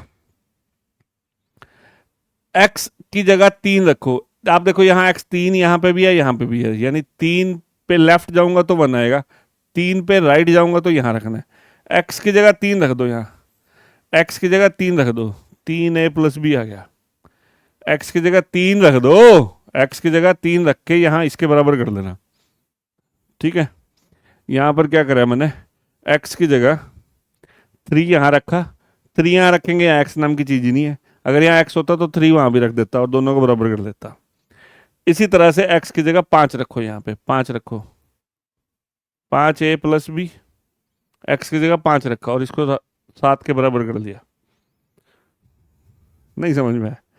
ये जो बाउंड्री पॉइंट्स हैं, 3 यहाँ भी रखना है, 3 यहाँ भी रखना है, दोनों बराबर कर लेने हैं। 3 रख के यहाँ जो आएगा, 3 रख के यहाँ जो आया, दोनों बराबर कर लेने हैं। 5 रख के यहाँ आया, जो 5 रख के यहाँ आया, दोनों बराबर कर लेने हैं। अब यहाँ 2 इक्वेशन बढ़ेगी, ए और बी निकाल लो। कैसे निकाल लोगे? माइनस कर लो, सब्ट्रैक्ट कर लो। ठीक है, सब्ट्रैक्ट कर लो। क्या कर लोगे? सब्ट्रैक्ट कर लोगे। सब्ट्रैक्ट करोगे साइन चेंज हो जाएंगे, कैंसिल हो जाएगा। माइनस का 6, 3 माइनस 5 माइनस 2, ए का वैल्यू हो गया, नीचे चला गया, ए का वैल्यू आ गया 3। ए का वैल्यू 3 कहाँ है? यहाँ पे। आंसर तो हमारा बन ही गया। एक्स ए का वैल्यू यहाँ रख दो, 3 3 9, 9 उधर जाएगा, एक में से 9 गया -8, बी का वैल्यू -8 आ जाएगा। तो ये अपना आंसर आ जाएगा। अब करा कैसे?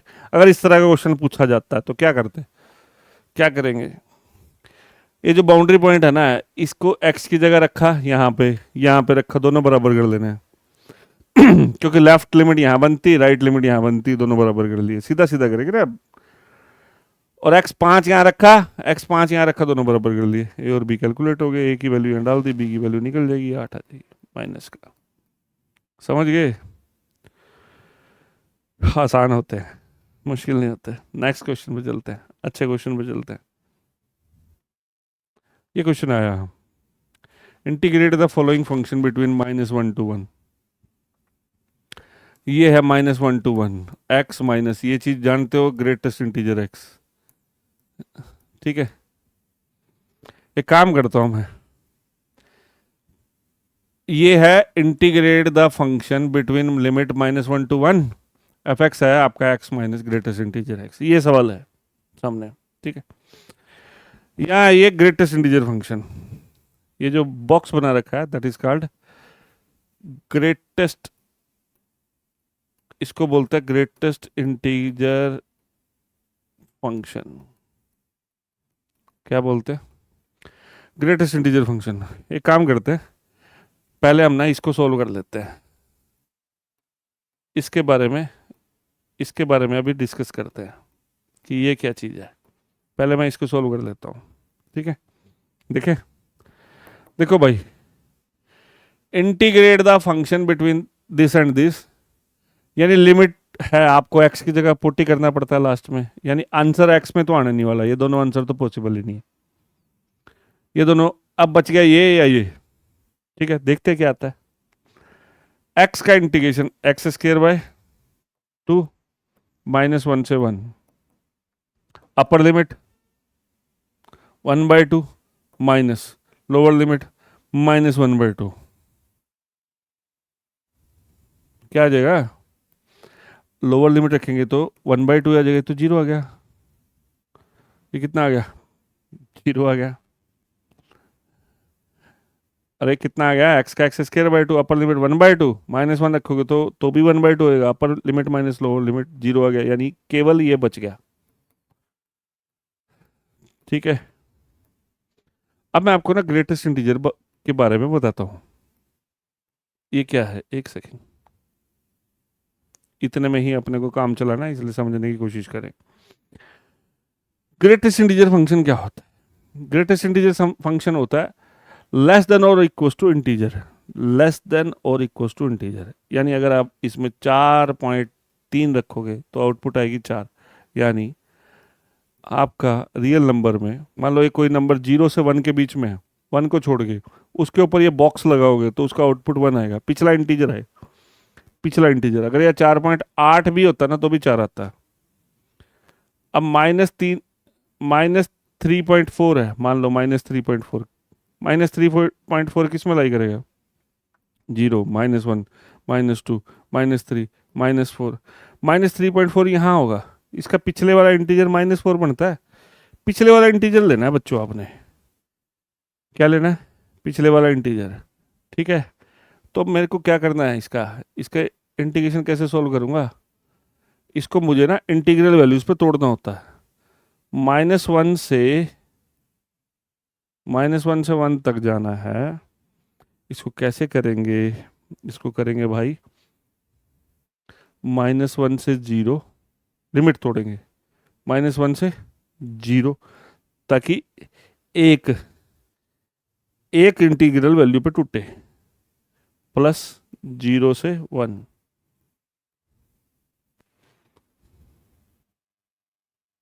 इसको क्या तोड़ा? -1 से 0, 0 से 1, -1 से 0 तक।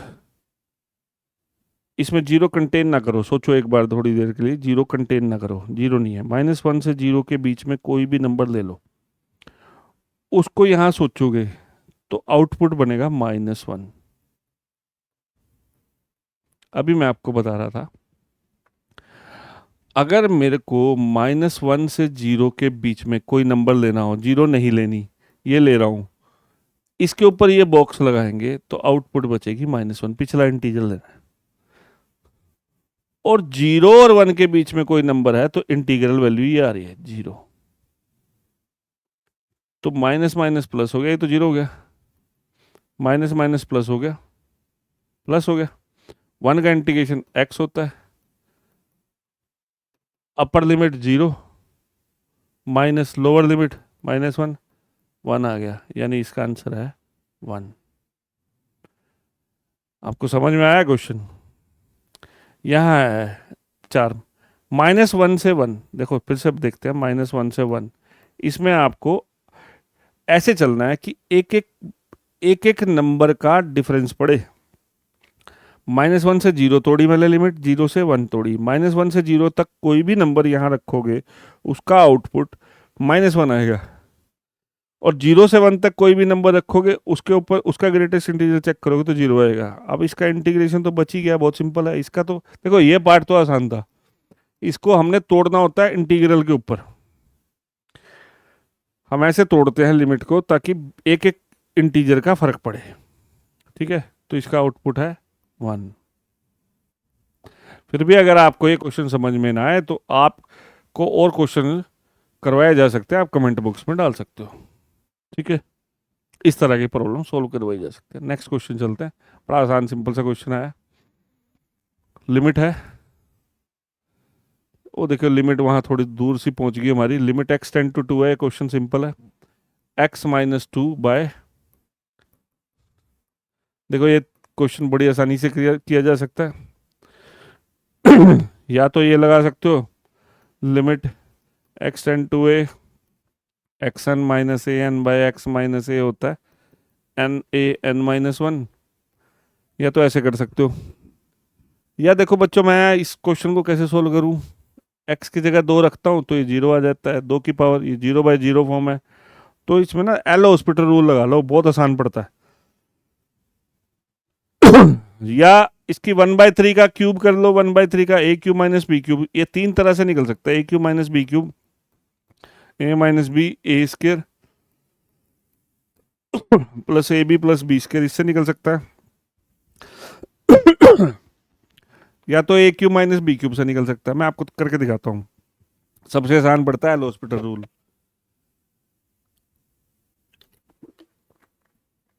सबसे आसान पड़ता है एल हॉस्पिटल रूल, मजेदार रूल है, बहुत सिंपल है, सिंपल क्वेश्चंस को सोल्व कर देता है। अगर देखो आप x टेंड टू 2, अभी बताया था मैंने आपको एल हॉस्पिटल रूल, ऊपर नीचे वाले का अलग अलग डेरिवेटिव लेना, पहले वही कर देते हैं। इसका डेरिवेटिव 1, 2 का 0, इसका डेरिवेटिव डिफरेंशिएशन करो 1/3 x द पावर 1/3 -1 -2/3। ठीक है, डिफरेंशिएशन ले लिया जी, 3 ऊपर चला गया। अब ये देखो माइनस पावर है, ये भी ऊपर चलेगी, पॉजिटिव होगी। अब x की जगह 2 रख दो, और क्या रखना है इसमें, 2 की पावर 2/3, ऑप्शन तुम्हारे सामने है। बी ऑप्शन करेक्ट हो गया। या इसकी मदद ले लो, या इसके, ये डायरेक्ट फॉर्मूला है, देखो ना, एक्स एन माइनस ए एन, ये देखो ना, ये डायरेक्ट फॉर्मूला है। क्या है? X n minus A n by x minus a, ये एन एन सेम होना चाहिए। उल्टा है बस इसका, इस फॉर्मूले का उल्टा है, तो उल्टा लग जाएगा 1/3, उल्टा लग जाएगा। N a n minus one नीचे लग जाएगा, नीचे लग जाएगा, ये एक्स माइनस टू को नीचे ले आओ उठा के, तो n n 1/3 a to 1/3 minus one. तो कितना आसान हो गया ना, 1/2 टू की पावर 1/3 माइनस वन माइनस 2/3, फिर नीचे लग गया फॉर्मूला 1/3, सॉरी ये 1/3, ये यूं है 1/3, 3 ऊपर चला गया, पावर माइनस की ऊपर जाके पॉजिटिव होगी, आंसर आ गया।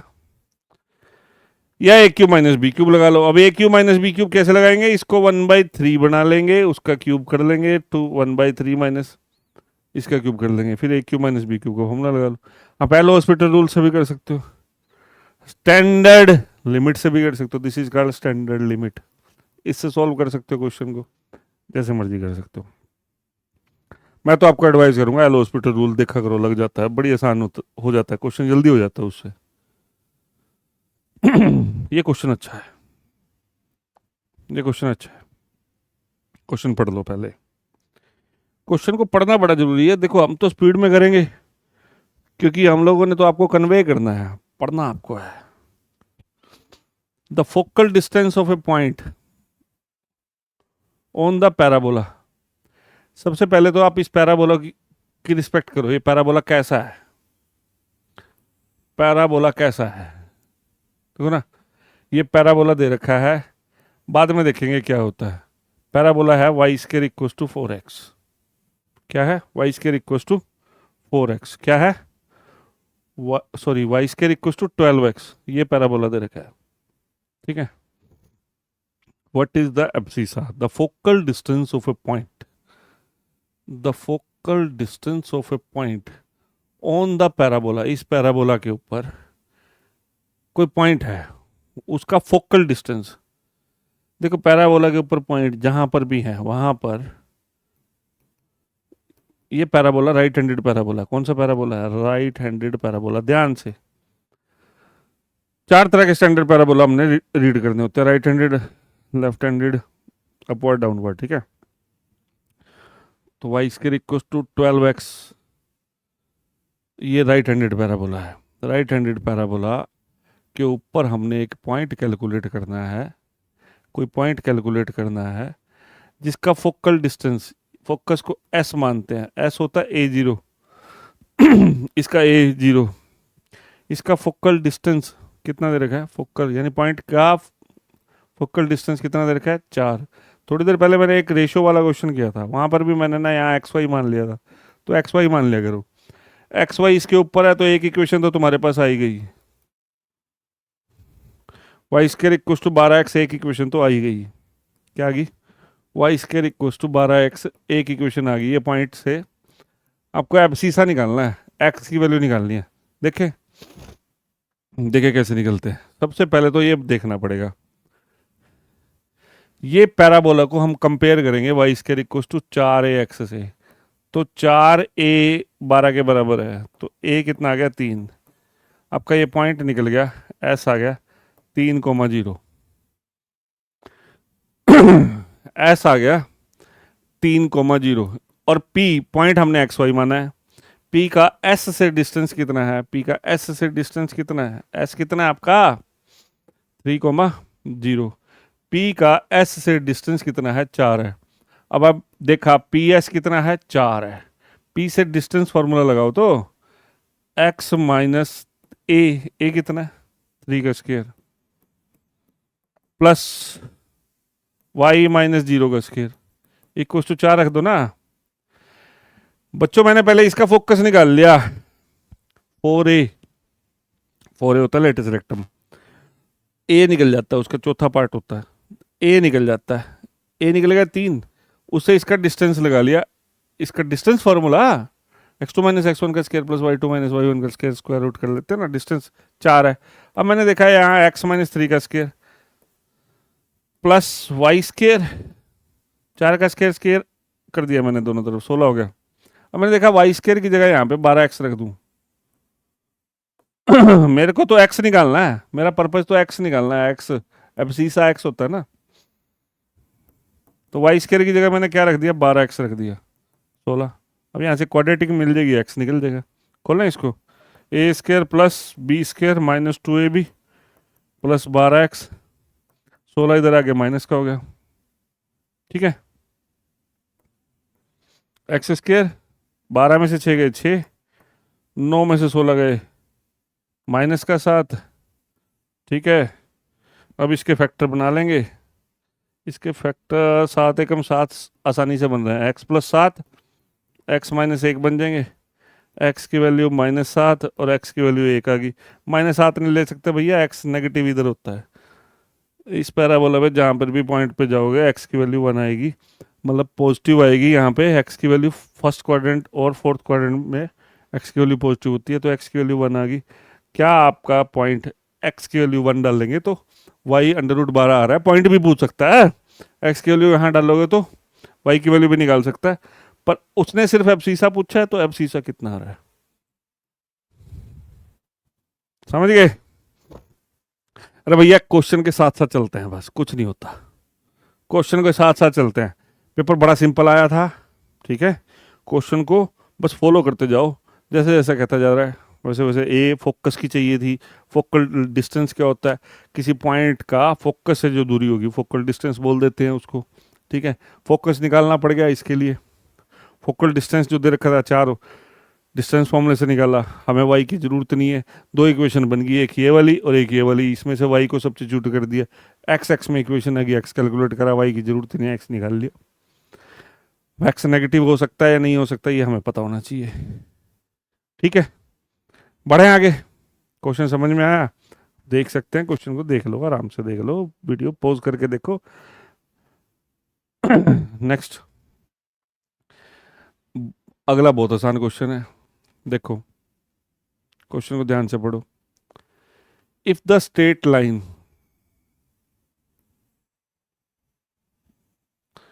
if the straight line 2x plus 3y plus 4 is perpendicular to line, then what is the value of k? ये कोऑर्डिनेट ज्योमेट्री का प्रॉब्लम है। अब कोऑर्डिनेट ज्योमेट्री में 2D का प्रॉब्लम है, स्ट्रेट लाइन का प्रॉब्लम है, स्ट्रेट लाइन लिखा है 2D का, जेड तो दिख नहीं रहा ना इसमें, ये क्वेश्चन है।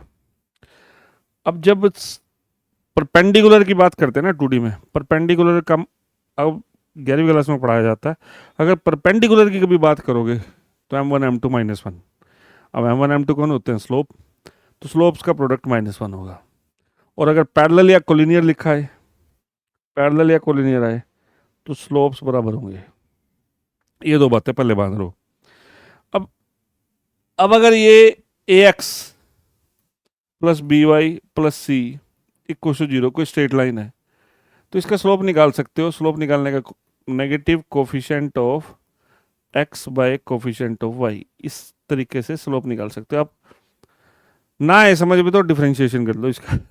डिफरेंशिएशन करोगे तो a आएगा, b का dy बाई डी एक्स आ जाएगा, और ये 0 हो जाएगा, dy बाई डी एक्स की वैल्यू आ जाएगी -a बाई b, जो कि स्लोप होता है, डेरिवेटिव भी स्लोप होता है, -a by b, -a by b, negative coefficient of x bye coefficient of y। सबसे पहली चीज ये समझने की है इसमें, negative coefficient of x bye coefficient of y। पहले तो आप क्या करो बेटा, ध्यान दो क्वेश्चन को, ये स्ट्रेट लाइन दे रखी पहली, ये दूसरी, दोनों में एक अननोन है के, ये कैलकुलेट करना है, और दोनों लाइंस के आपस में परपेंडिकुलर हैं।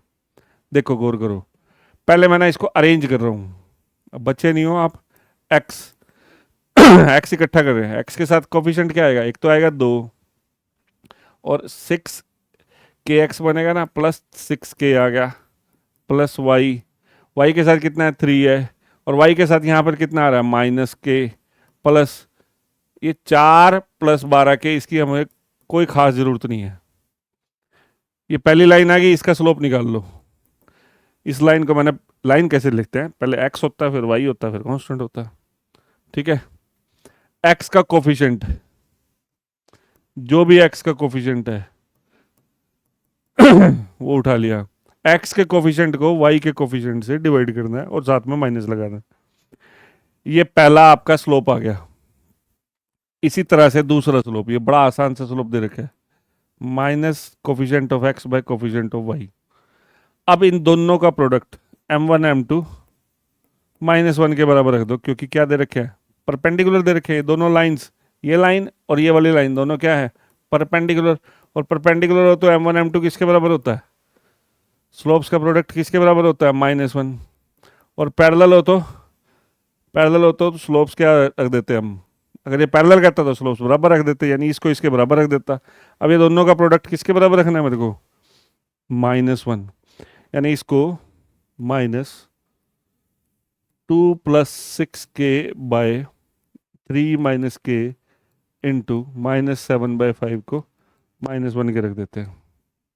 एक माइनस, दो माइनस, ये प्लस हो गए, ये इधर चला जाएगा। 7 दूनी 14, 7 6 42 के, ये 5 थी 15, 5 थी 15 पॉजिटिव है, इधर जाके माइनस हो जाएगा। अरे -1 से मल्टीप्लाई होगा, माइनस का 15 हो गया, -5 के उधर जाके प्लस का 5 के इकट्ठे कर लो। 42 के में से 5 के गए 37 के, -15 -14 इधर आ जाएगा, माइनस का 29 हो जाएगा, के की वैल्यू होगी। है क्या ऑप्शन में, हाँ जी है, पहला ही ऑप्शन है, निकल की वैल्यू। तो इसमें क्या लगाया हमने कंसेप्ट, m1 m2 -1। स्लोप निकालने का, स्ट्रेट लाइन की इक्वेशन से स्लोप निकालने का तरीका, negative coefficient of x bye coefficient of y। समझ गए, ठीक है, चलें आगे, अरे कुछ समझ आ रहा है चलो देखिए समझिए, next question.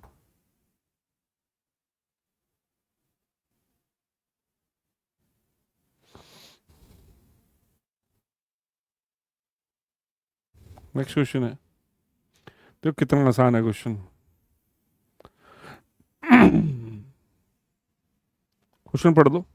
The point this, point क्या है, ए नाम दे दो, ये पॉइंट दिस, दूसरा पॉइंट 2m5, 3D 3D में जो स्लोप होता है वो डायरेक्शन रेशियो बन जाता है। चलो पढ़ते हैं।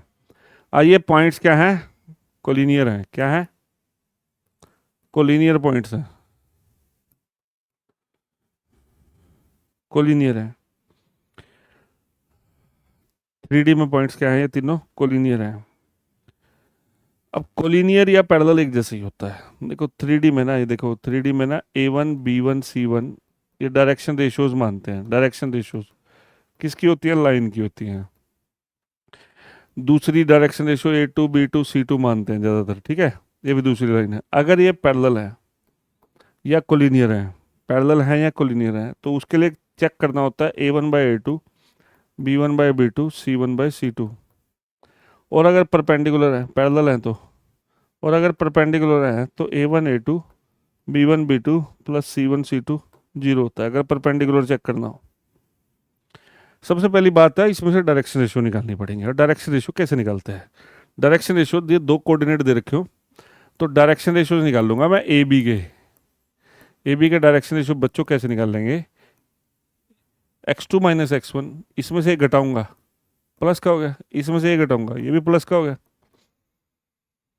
इसमें से एक घटाऊंगा 5 में से 2 गया 3, x2 - x1 डायरेक्शन रेशियो निकाल लूंगा, x2 - x1 y2 - y1 z2 - z1। ऐसे बेटा इसमें इसकी निकाल लो, डायरेक्शन रेशियोज निकाल लो,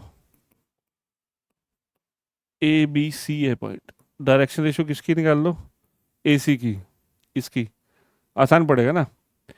इसको माइनस करो, इसमें से ये माइनस करो, 3 माइनस माइनस 1 4 हो गया, 11 और 1 12 हो गया, और 6 में से 2 गया 4, ठीक है। यहीं से मुझे दर्शन हो गए दोनों चीज़ें सेम आ रही है। अब ये दोनों क्या है, ये पॉइंट्स क्या है, ये तीनों पॉइंट्स क्या है, कोलिनियर है। कोलिनियर में 3D में कोलिनियर, देखो पिछला क्वेश्चन क्या था, कोलिनियरिटी, पैरेलल या कोलिनियर एक जैसा सोचना है। 2D में स्लोप बराबर, पैरेलल या कोलिनियर, ठीक है, और परपेंडिकुलर में स्लोप्स का प्रोडक्ट -1। 3D में डायरेक्शन रेशियोज निकालनी पड़ती हैं। कोलिनियर हो तो A1/A2 B1/B2 C1/C2 बराबर होगा। A1/A2, ये A1/A2 B1/B2 C1/C2 बराबर होगा A1/A2 B1/B2 C1/C2 बराबर होगा। अब यहां से पता चल जाता है, या फिर इसको क्रॉस मल्टीप्लाई करो, ये दोनों बराबर रख लिए, ये तो सेम ही आ रहा है। 4 तिया 12, 3 तिया 9, m + 1, m का वैल्यू आ गया 8। क्वेश्चन सॉल्व, ठीक है। या ये m की वैल्यू डाल डाल के देख लेना यहाँ पे, उससे भी हो जाएगा। ये 3D में पॉइंट बना लो। 3D में पॉइंट बनाना बहुत मुश्किल होता है, 2D में पॉइंट बनाना आसान होता है। चलिए, तो A1/A2, इसमें ये कंसेप्ट लगा कौन सा, अगर पहले डायरेक्शन रेशियो निकाल ली x2 - x1 y2 - y1 z2 - z1 करके, ठीक है। फिर A1/A2 B1/B2 C1/C2 बराबर कर लिया, ठीक है। चलें आगे। देखो जी, पहले एलिप्स का क्वेश्चन कराया था, फिर हाइपरबोला का क्वेश्चन आ गया। उसमें दोनों ही क्वेश्चन में, एलिप्स और हाइपरबोला के दोनों क्वेश्चन में इक्वेशन पूछी है। What is the equation of hyperbola whose length of latus rectum. Length of latus rectum, देखो भाई फॉर्मूले तो याद करने ही पड़ेंगे।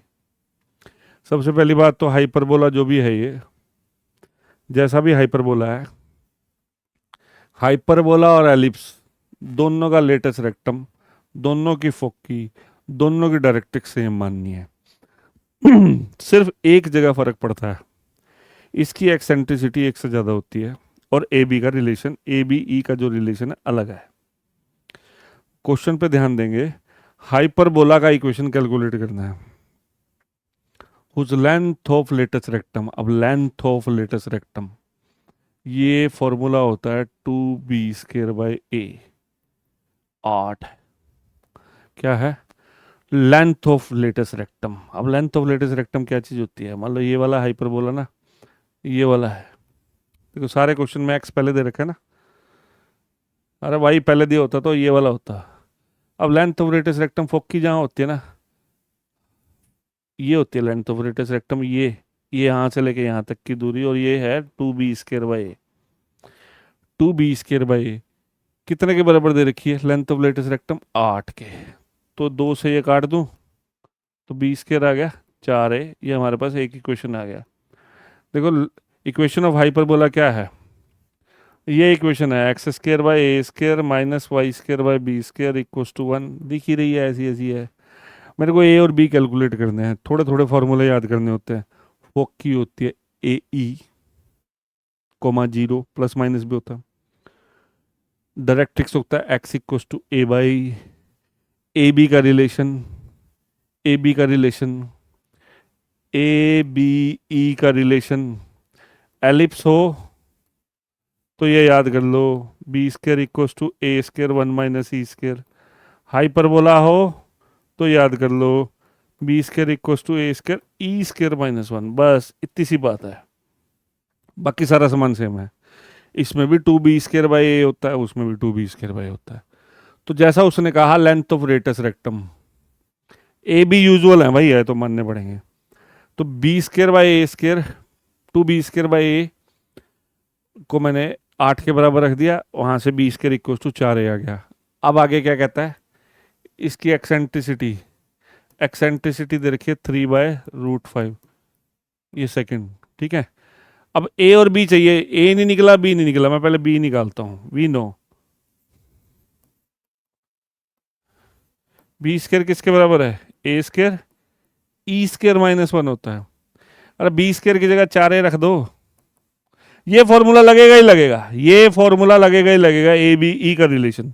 b² की जगह 4a रख दिया, ई की वैल्यू डाल दो, 3/√5, इसका स्क्वायर कर लो, 9/5 आ गया -1।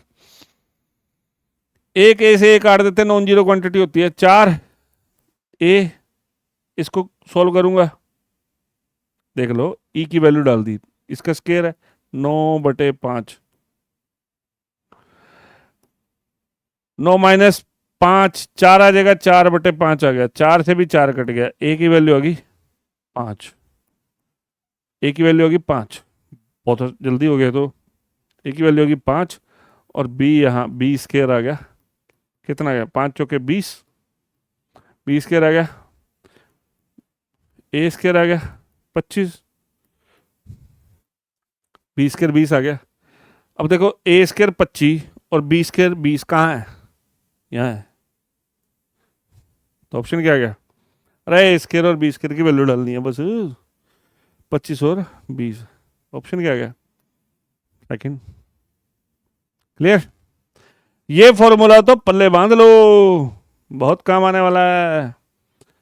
ठीक है, ये लिख दिया मैंने, लेटेस्ट रेक्टम का थोड़ा सा है 2b²/, कई बार सेमी लेटेस्ट रेक्टम बोलता है तो b² होता है। ठीक है, जो दी हुई चीजें होती है ना वहीं से निकालना होता है, बस 4-5 फॉर्मूले हैं उनको याद कर लो। फोकी ए ई, डायरेक्ट्रिक्स x=a/e या y= लाइन है y=a/e plus minus, latus rectum 2b²/, दोनों का सेम है। ठीक है, और b²=a², 1 - e², एलिप्स में b²=a², e²-1 हाइपरबोला में है, तो इक्वेशन ऑफ हाइपरबोला, हाइपरबोला में यहाँ माइनस होता है बच्चों। ठीक है, चलें आगे। नेक्स्ट क्वेश्चन क्या आया था, ये क्वेश्चन अच्छा है भाई। What is the area of reason bounded by, ये एलिप्स, ये क्या नाम है, एरिया,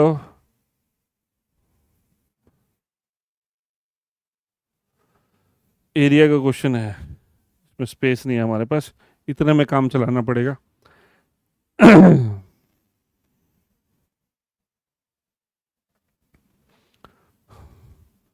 y=x³, y=x³ और दूसरा कर्व है y=x+6।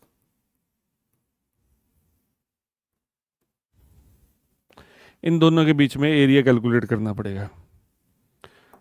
अच्छा क्वेश्चन है,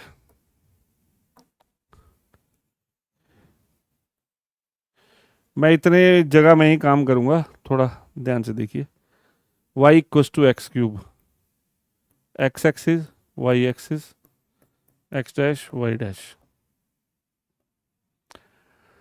देखो बच्चों y=x³, x, y=x ऐसे लाइन होती है, y=x³। अगर आप इसका डिफरेंशिएशन करोगे 3x², इंक्रीजिंग फंक्शन है, जैसे जैसे x बढ़ाओगे वैसे y बढ़ता जाएगा, इसका ग्राफ ये होता है y=x³ का, डायरेक्ट याद भी रख सकते हो, ये इसका ग्राफ हो गया। ठीक है, y=x+c, ये तो सीधा सीधा ग्राफ बना लिया मैंने, y=x+6 इसका ग्राफ देखो, देख सकते हो x=0 रखोगे, x0 रखोगे तो y की वैल्यू 6 आ जाएगी, बॉक्स बना के कर लेना, x0 y की वैल्यू 6, और अगर y0 रखता हो तो x-6, तो कट पिट के ना ये ऐसे जाएगी लाइन, ये ना आपको ऐसे बनानी है। ठीक है, बना ली, ये लाइन बन गई, मैं ना ये थोड़ी सी जगह बचा रहा हूँ, ये लाइन चली जाएगी, ऐसे जाएगी। यहाँ ना बच्चे क्या कंफ्यूज होते हैं, एक तो ये दे दिया, ये दे दिया, इसकी इज्जत ही नहीं करते। x=0, x=0 मतलब y एक्सिस, x= यानी ये वाला। ठीक है, ये एरिया अपने को कैलकुलेट करना है। ठीक है, ये एरिया कैलकुलेट करना है, ये एरिया कैलकुलेट करने के लिए मेरे को ये देखना पड़ेगा, मेरे को बस इधर का देखना है, x=0, मैं ये नहीं लूंगा, सिर्फ ये वाला लेना है। x=0 भी तो उसमें बाउंड्री है ना, मतलब एरिया बिटवीन बाउंडेड रीजन होता है ये चैप्टर का नाम। इसमें क्या होता है, इसके बीच में, इसके बीच में और इसके बीच में एरिया, तो ये आएगा ना सिर्फ, ये नहीं आएगा। तो इस एरिया को कैलकुलेट करने के लिए मुझे ये पॉइंट चाहिए, इस पॉइंट को बोलते हैं इंटरसेक्शन पॉइंट। ये मेरी आ गई y equals to x plus 6 line, ये दोनों जहां काट रहे हैं ये पॉइंट निकालना पड़ेगा। इंटरसेक्शन पॉइंट क्या है? इंटरसेक्शन पॉइंट, इंटरसेक्शन पॉइंट निकालना पड़ेगा। अब इंटरसेक्शन पॉइंट कैसे निकालेंगे? इंटरसेक्शन पॉइंट कैसे निकालेंगे? इसमें से y का वैल्यू, दोनों को सोल्व करना है, y का वैल्यू डाल दो यहाँ, एक्स क्यूब, वाई की जगह एक्स क्यूब रख दिया, ये इधर ले आए। अब इसके फैक्टर हिट एंड ट्रायल से लिखेंगे, क्या लेंगे? Hit and trial. अगर एक्स की वैल्यू 2 रख दूं, 2 का क्यूब 8, 8 माइनस 2 6, 6 माइनस 6 0, यानी एक्स इक्व टू 2 काटता है, और एक्स इक्व टू 2 यहाँ पर भी है, तो यहाँ पे एक्स की वैल्यू आ गई तेरी, तुम्हारी 2, एक्स 2 आ गया, एक्स 2 आ जाएगा तो वाई की वैल्यू 8 आ जाएगी। ये आ गया तुम्हारा इंटरसेक्शन पॉइंट। अब इसको ये एरिया कैसे कैलकुलेट करते हैं? अगर एरिया हवा में बन जाए तो एरिया कैसे कैलकुलेट करते हैं? बाकी जो वैल्यूज आएंगी निकाली नहीं हमने, 0 से 2, देखो 0 से 2, 0 से 2, ध्यान दो 0 से 2, ये सारा एरिया कैलकुलेट करना होता अगर 0 से 2, तो ये तो बनाती लाइन, माइनस 0 से 2, ये वाला एरिया बना रहा है कर्व, वाई ऑफ हवा में बन जाए ना, तो ऊपर वाले कर्व में से नीचे वाला कर्व माइनस कर लो, ऊपर लाइन है नीचे पैराबोला है, ये सॉरी पैराबोला नहीं है, कर्व है ये एक्स क्यूब। तो वाई ऑफ अपर कर्व 0 से 2, वाई ऊपर ऊपर वाली चीज है, ये होता है ना area, y of upper curve minus y of lower curve, इसमें से वाई निकाल के ऊपर वाले में से नीचे वाला माइनस कर देना था, बस ये काम करना है, ठीक है।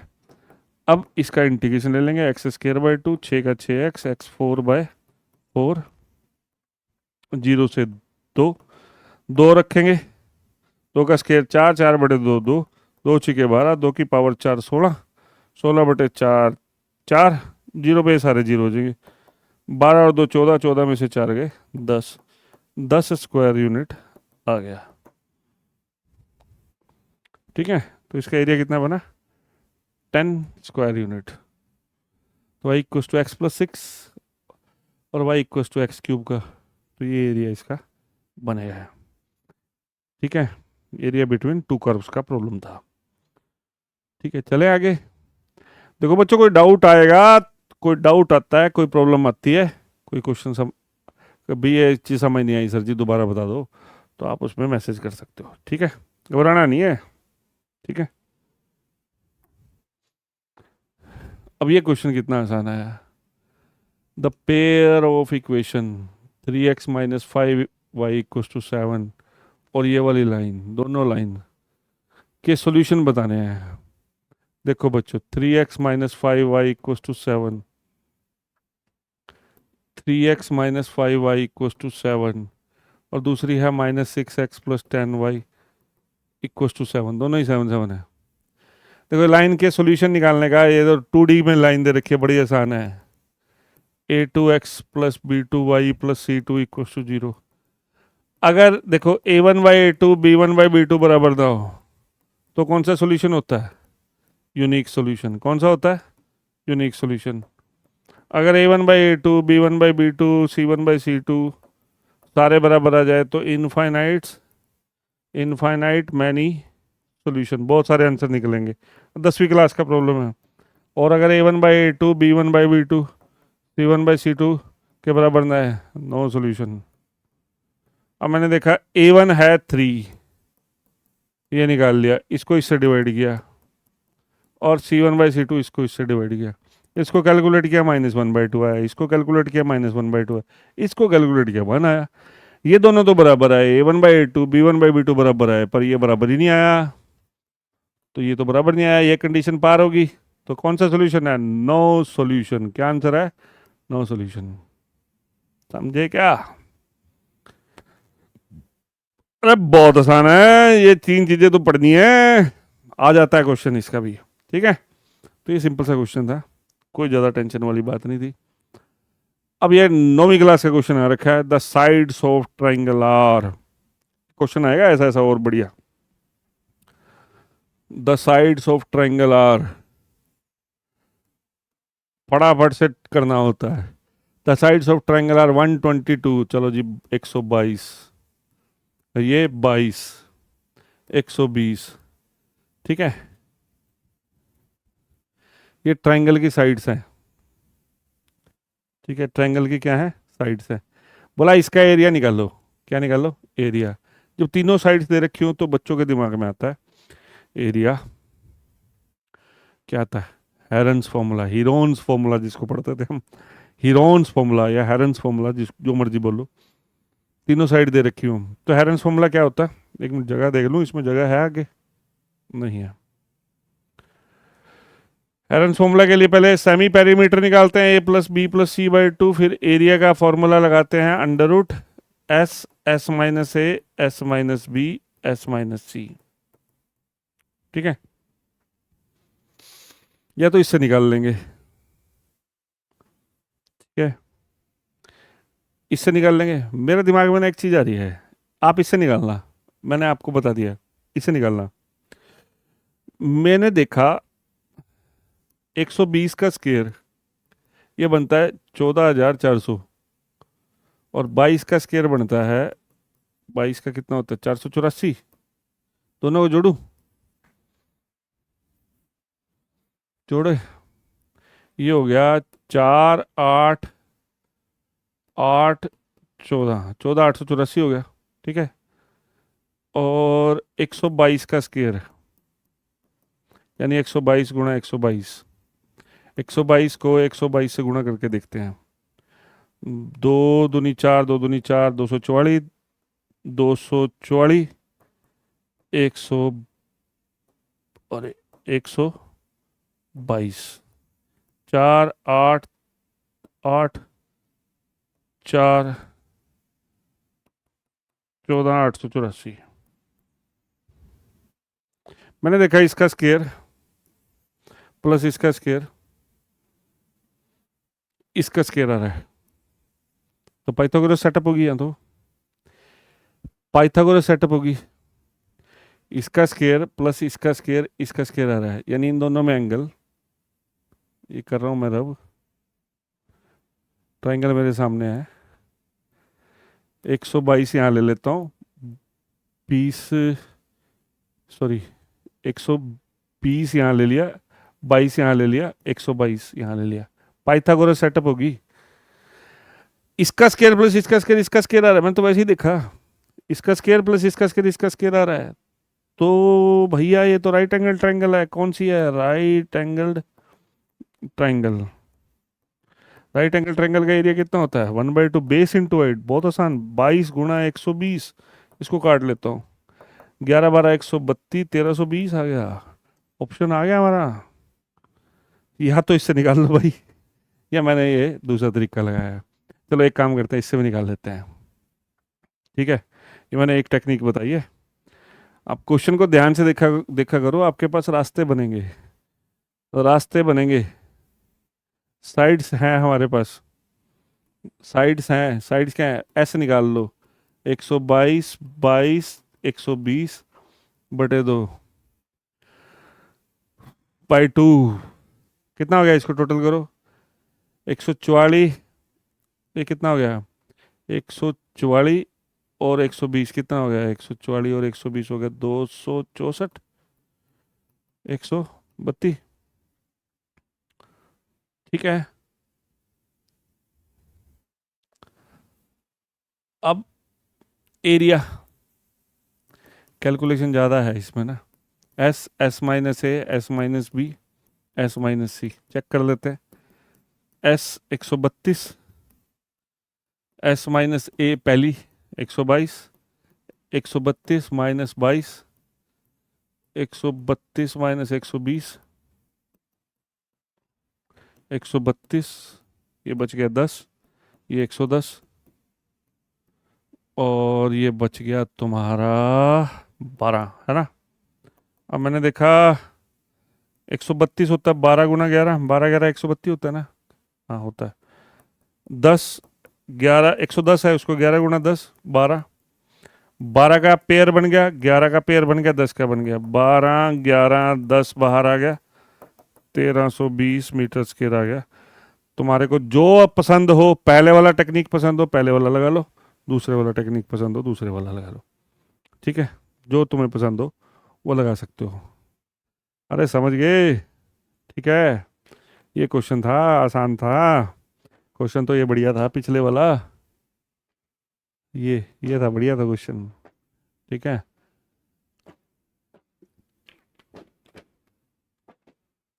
चलें आगे। ए solid in the form of, बहुत सिंपल क्वेश्चन है। एक सॉलिड है in form of cone mounted on a hemisphere, hemisphere के ऊपर, हेमिस्फेयर के ऊपर, हेमिस्फेयर के ऊपर क्या रखा है? Cone. A solid in the form of a cone mounted on a hemisphere, the radius and height of cone, conical part की, कोनिकल पढ़ा करो, रिस्पेक्टिवली लिखे होता है, रेडियस एंड हाइट, यानी पहले ही रेडियस है, ये 3 रेडियस होगी, हाइट कितनी है 4। मल्टीपल चॉइस क्वेश्चन कर रहे हैं हम, मीटर सीटर बाद में लगा लेंगे।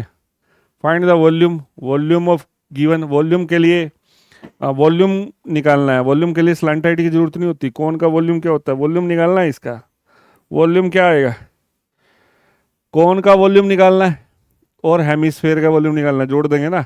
कौन का वॉल्यूम क्या होता है? 1/3 पाई r² h। हेमिस्फेयर का वॉल्यूम क्या होता है? 2/3 पाई r³ ठीक है, हेमिस्फेयर है ना, आधा है, रेडियस दोनों की सेम है, निकाल लें। कैलकुलेशन कर लेते हैं, कैलकुलेशन आसान आएगी। एक काम करते हैं, कॉमन ले लेते हैं, pi common, 3 common, r² common, दोनों की रेडियस सेम है। ठीक है, 1/3 पाई r² कॉमन आ गया, h प्लस यहाँ बच गया 2 पाई आ गया, 3 आ गया, r² आ गया, 2 r बच गया, 1/3 पाई कितना है 22/7, r² कितना है भाई, रेडियस कितनी है 3 3 है, h कितनी है, हाइट 4 है, 3, ये 6 होगी। ठीक है, 1 3 काट दूँ, 22 × 3 66/7, ये 10 हो गया। ठीक है, 660/7, 7 नहीं में 63, 3 बच गया, 7 नहीं 63, 3 बच गया, 7 चौक 28, 94 पॉइंट कुछ आ रहा है क्या, कहीं है 94 पॉइंट? बस आगे क्यों निकाल लूंगा मैं। ठीक है, 94 पॉइंट कुछ आ रहा है, देख लो फिर भी, 7 नहीं 63, ठीक है, 660, डबल चेक कर लेना चाहिए, 7 नहीं 63, 7 चौक 28, आगे जो आएगा सो आएगा, लगभग 20 है, 0.3 बनता है, वैसे 0.2 दे रखा है। ठीक है, अप्रोक्सीमेट। अरे आसान है भाई, दोनों के वॉल्यूम जोड़ दिए, कुछ नहीं करा है, इतना मुश्किल क्वेश्चन नहीं। नेक्स्ट करते हैं, चलो भाई, ये क्वेश्चन अच्छा है। If the arcs of same length in 2 circle, 2 circle है, ठीक है, एक छोटा बना लो एक बड़ा बना लो, इसकी आर्क एल, दूसरे की भी आर्क एल है। If the arcs of same length, same length in 2 circle, 2 circle बना ली, इसकी रेडियस मुझे नहीं पता, इसकी रेडियस भी नहीं पता, दूसरे की रेडियस भी नहीं पता। पहले वाले ने एंगल कितना सबटेंड किया है सेंटर पे, 60 डिग्री, दूसरे वाले ने कितना सबटेंड किया है, 75 डिग्री। सबसे पहले तो बच्चों, डिग्री में, सर्कल के क्वेश्चन में जो है ना, डिग्री में काम नहीं करते। ठीक है, डिग्री में काम नहीं करते। पहले इन 60 डिग्री को रेडियन में बना लो, 60 डिग्री को रेडियन में बनाने के लिए π/180 से मल्टीप्लाई कर लो, ये कितना हो गया, π/3। तो 60 डिग्री का मतलब π/3, तो मैं यहाँ से 60 डिग्री हटा रहा हूँ, π/3, और ऐसे ही इसको हटा लूँगा, 75 डिग्री को बना लो, 75 को π/180 से गुना करोगे, 15 पंजे 75, 15 12, यानी 5π/12 आ जाएगा, ये कितना आ जाएगा, 5π/12। ठीक है, क्या निकालना है then, what is the ratio of their radii, दोनों की रेडियस के बीच में रेशो निकालना है, यानी R1 का R2 से रिलेशन निकालना है। ठीक है, इसके लिए अपने को बड़ा सिंपल सा ट्रिग्नोमेट्री का जो हम 11वीं क्लास में पढ़ाते हैं उसमें सबसे पहला एक्सरसाइज पढ़ता है आर्क, आर्क रेडियस इन सब के बीच में रिलेशन है theta equal to l by r है। आर्क रेडियस और सेंट्रल एंगल जो सेंटर पे सबटेंड करती है एंगल आर्क, उसके बीच में रिलेशन है theta equal to l by r. तो एक काम करो, यहाँ से आर निकाल लो। आर कितना हो जाएगा, इधर चला जाएगा, थीटा नीचे जाएगा, एल बाय थीटा। तो पहले वाले का आर वन क्या आएगा, एल बाय थीटा वन। इसको थीटा वन थोड़ी देर के लिए सोच लेता हूँ। और इसको दूसरे वाले की भी आर्क थीटा टू, तो ये थीटा टू ऊपर चल जाएगा एल से, ये आ जाएगा L by theta one into theta two by L. L से एल कट गया, दोनों की आर्क सेम है दे रखी, इसका फायदा उठाएंगे हम। यानी theta two by theta one, ये थारी थीटा वन है, ये थीटा टू है, यानी थीटा टू को थीटा वन से डिवाइड करना है। ये थीटा टू थीटा वन से डिवाइड करना है, इससे डिवाइड करना है, तो उल्टा हो जाएगा 3/पाई। पाई से पाई कैंसिल हो गई, 3 4 जा, रेशो आ गया 5 रेशो। कन्फ्यूजन है यहाँ प्लस में, ये ना कई बार उल्टा सीधा काम हो जाता है बच्चे से। बच्चा 4:5, अगर इस ऑप्शन में 4:5 होता ना, बच्चा गड़बड़ कर देता है इसमें। बच्चा 4:5 और 5:4 में कन्फ्यूज हो जाता, इसलिए कंसेप्ट को एंड तक पढ़ना चाहिए, कंसेप्ट पूरा पढ़ो। ये रिलेशन काम आया, theta equal to l by r, theta equal to l by r, बार बार बोलोगे तो याद हो जाएगा। यहाँ से मैंने आर निकाल ली, आर की वैल्यू डाल ली। ठीक है, समझ में आ गया? बढ़े आगे। अब जैसे ये देखो, पढ़ो। If the perimeter of circle, circle है और स्क्वायर है, सर्कल है और स्क्वायर है। If the perimeter of circle, एक सर्कल की बात कर रहा है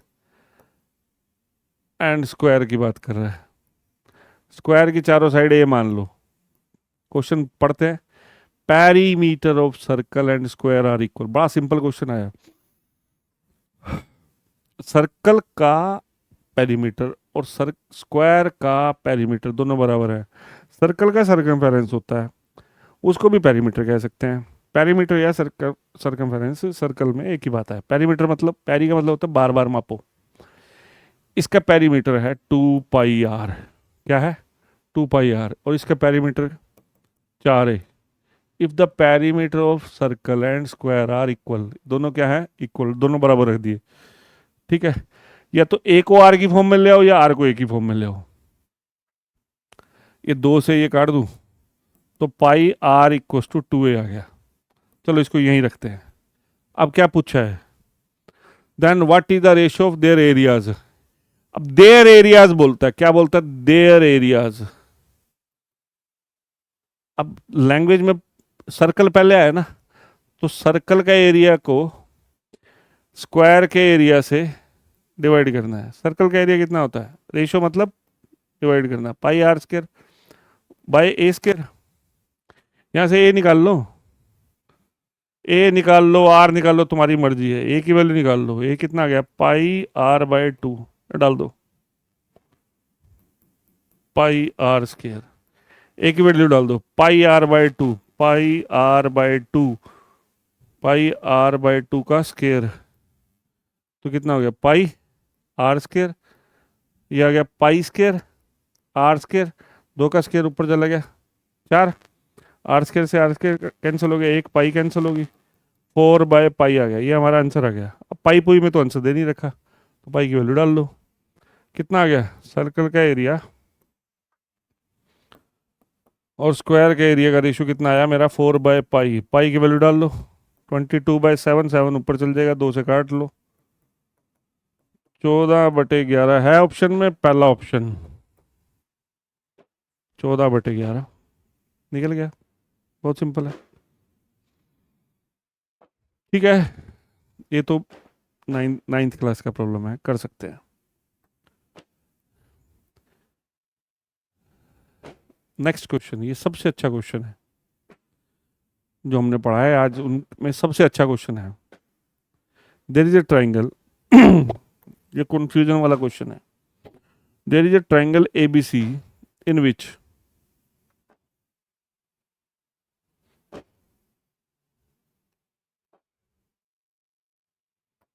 एक ट्राइंगल है। There is a triangle ABC in which median median है AD, यहाँ पे ना AD है।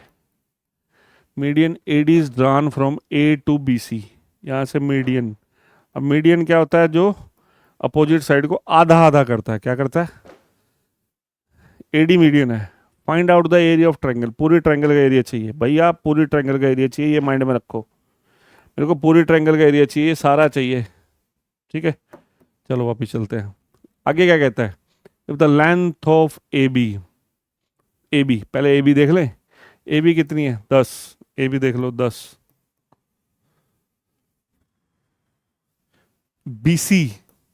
BC कितनी है? 18। ये 18 है। एंड AD कितना है? Root root root 41। देखो कितना कंफ्यूजन दे रखा है। साइड्स नहीं दे रहा बंदा तुम्हारे को, साइड्स नहीं दे रहा।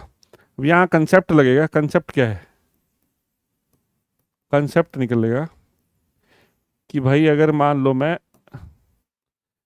AD मीडियन ड्रॉ करता हूँ ना, तो ये इक्वल एरिया के ट्रायंगल होती है। इसका एरिया और इसका एरिया बराबर होता है। पहली बात तो मीडियन है, मीडियन से यहाँ 9 आ गई, ये भी 9 आ गई, आधा आधा हो गया ना, 18 का 9 आ गया।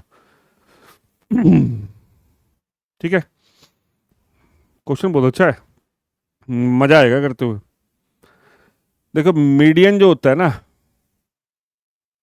मीडियन जो होता है एक जितनी, ये चलो मैं बनाता हूँ, समझाता हूँ, कोशिश करता हूँ।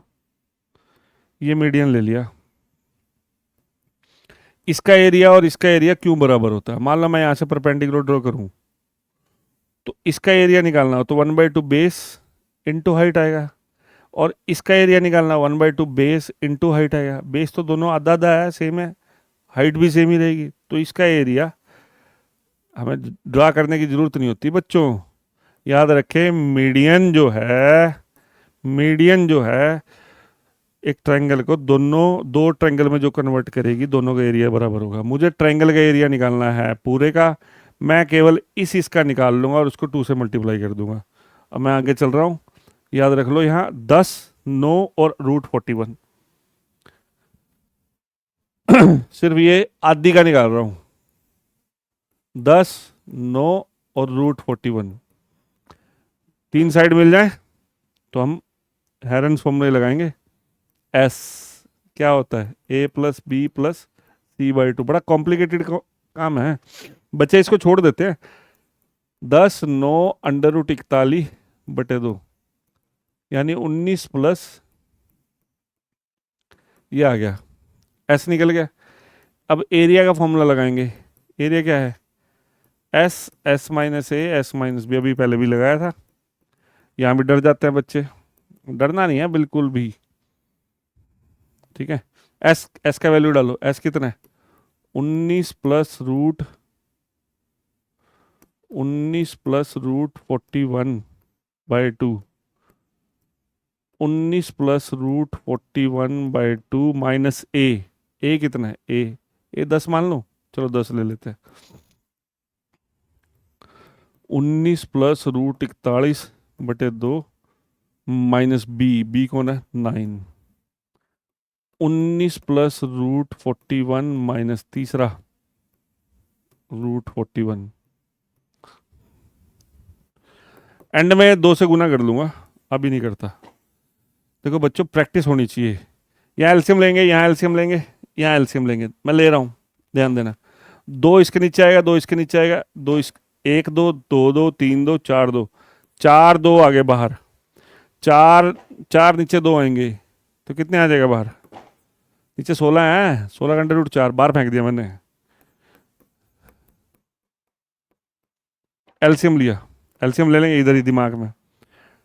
2 गुना 10 20 आ जाएगा। 19 माइनस 20 माइनस 1 हो जाएगा। 2 9 18 हो जाएगा। 19 में से 18 गए 1,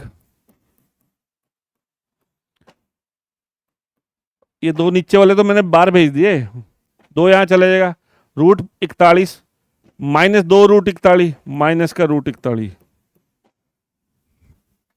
अब अगर आप देखो, ध्यान से देखो, इन दोनों में फॉर्मूला लग रहा है a plus b a minus b, इन दोनों में फॉर्मूला लग रहा है a plus a minus b a plus b. ये क्या हो जाएगा, a square minus b square. यहां भी लगा देते हैं, a square minus b square. ठीक है, यहां कैलकुलेट कर रहा हूं, बाहर कितना है 4 अंडर रूट 19 का स्क्वायर होता है, 19 का स्क्वायर होता है 361 माइनस 1, ना सॉरी 361 माइनस 41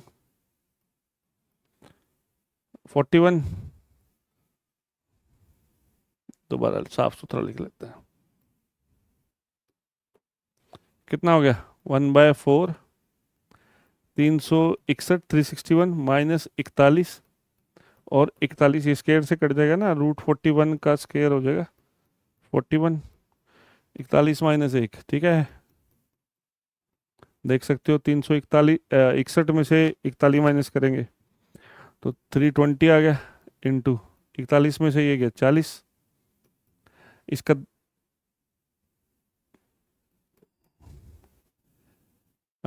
10 बाहर निकाल दिया, ये 10 चला गया। ठीक है, और इसको पकड़ लिया हमने 64 गुणा 2, 32 में से 2 मांगा 64, 32 में से 2 मांगा 16 बच गया, 16 चौके 64, 64 का अंडर रूट आता है ना अपने को, 64 का 8 आ जाएगा, ये 10/4 8 अंडर रूट 2, 4 दूनी 8, ये आ गया 20 अंडर रूट 2। तो इसका एरिया निकला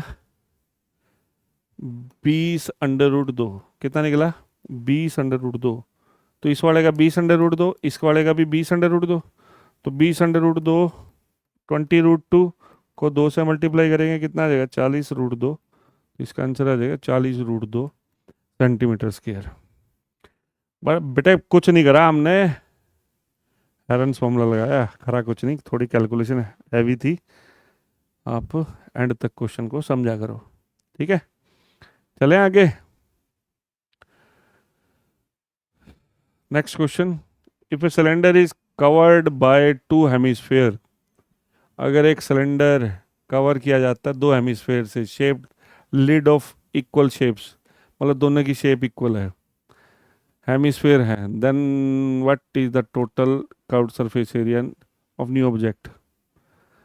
भाई के इसमें मुश्किल है, एक सिलेंडर के दो तरफ हेमिस्फेयर है, दोनों तरफ हेमिस्फेयर है, तो इसका एरिया और इसका एरिया दोनों जोड़ना ही तो है, इसका एरिया कितना होता है, सिलेंडर का एरिया, कर्व्ड सरफेस एरिया लेना है, सिलेंडर का एरिया होता है 2πRh और हेमिस्फेयर का होता है 2πr², और इसको 2 से मल्टीप्लाई कर लेंगे तो 2πRh प्लस 4πr²। देख लो इसमें कहाँ है, if a cylinder is covered by 2 hemispheres, cylinder के ऊपर 2 हेमिस्फेयर है ना, shaped lid of equal shape, then the total curved surface area of new object, तो 2πRh प्लस 4πr² दिख रहा है, आ गया क्वेश्चन।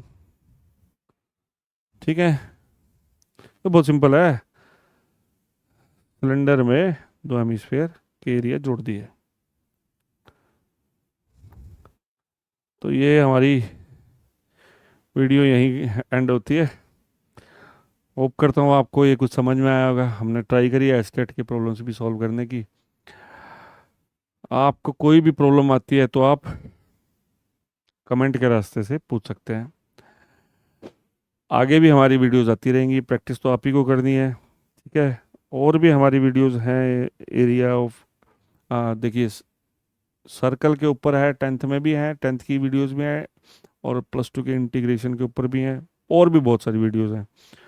तो उम्मीद करता हूँ आप प्रैक्टिस करते रहेंगे। शुभकामनाएं आपको एस्टेट के नए एग्जाम्स के लिए। धन्यवाद, गुड नाइट।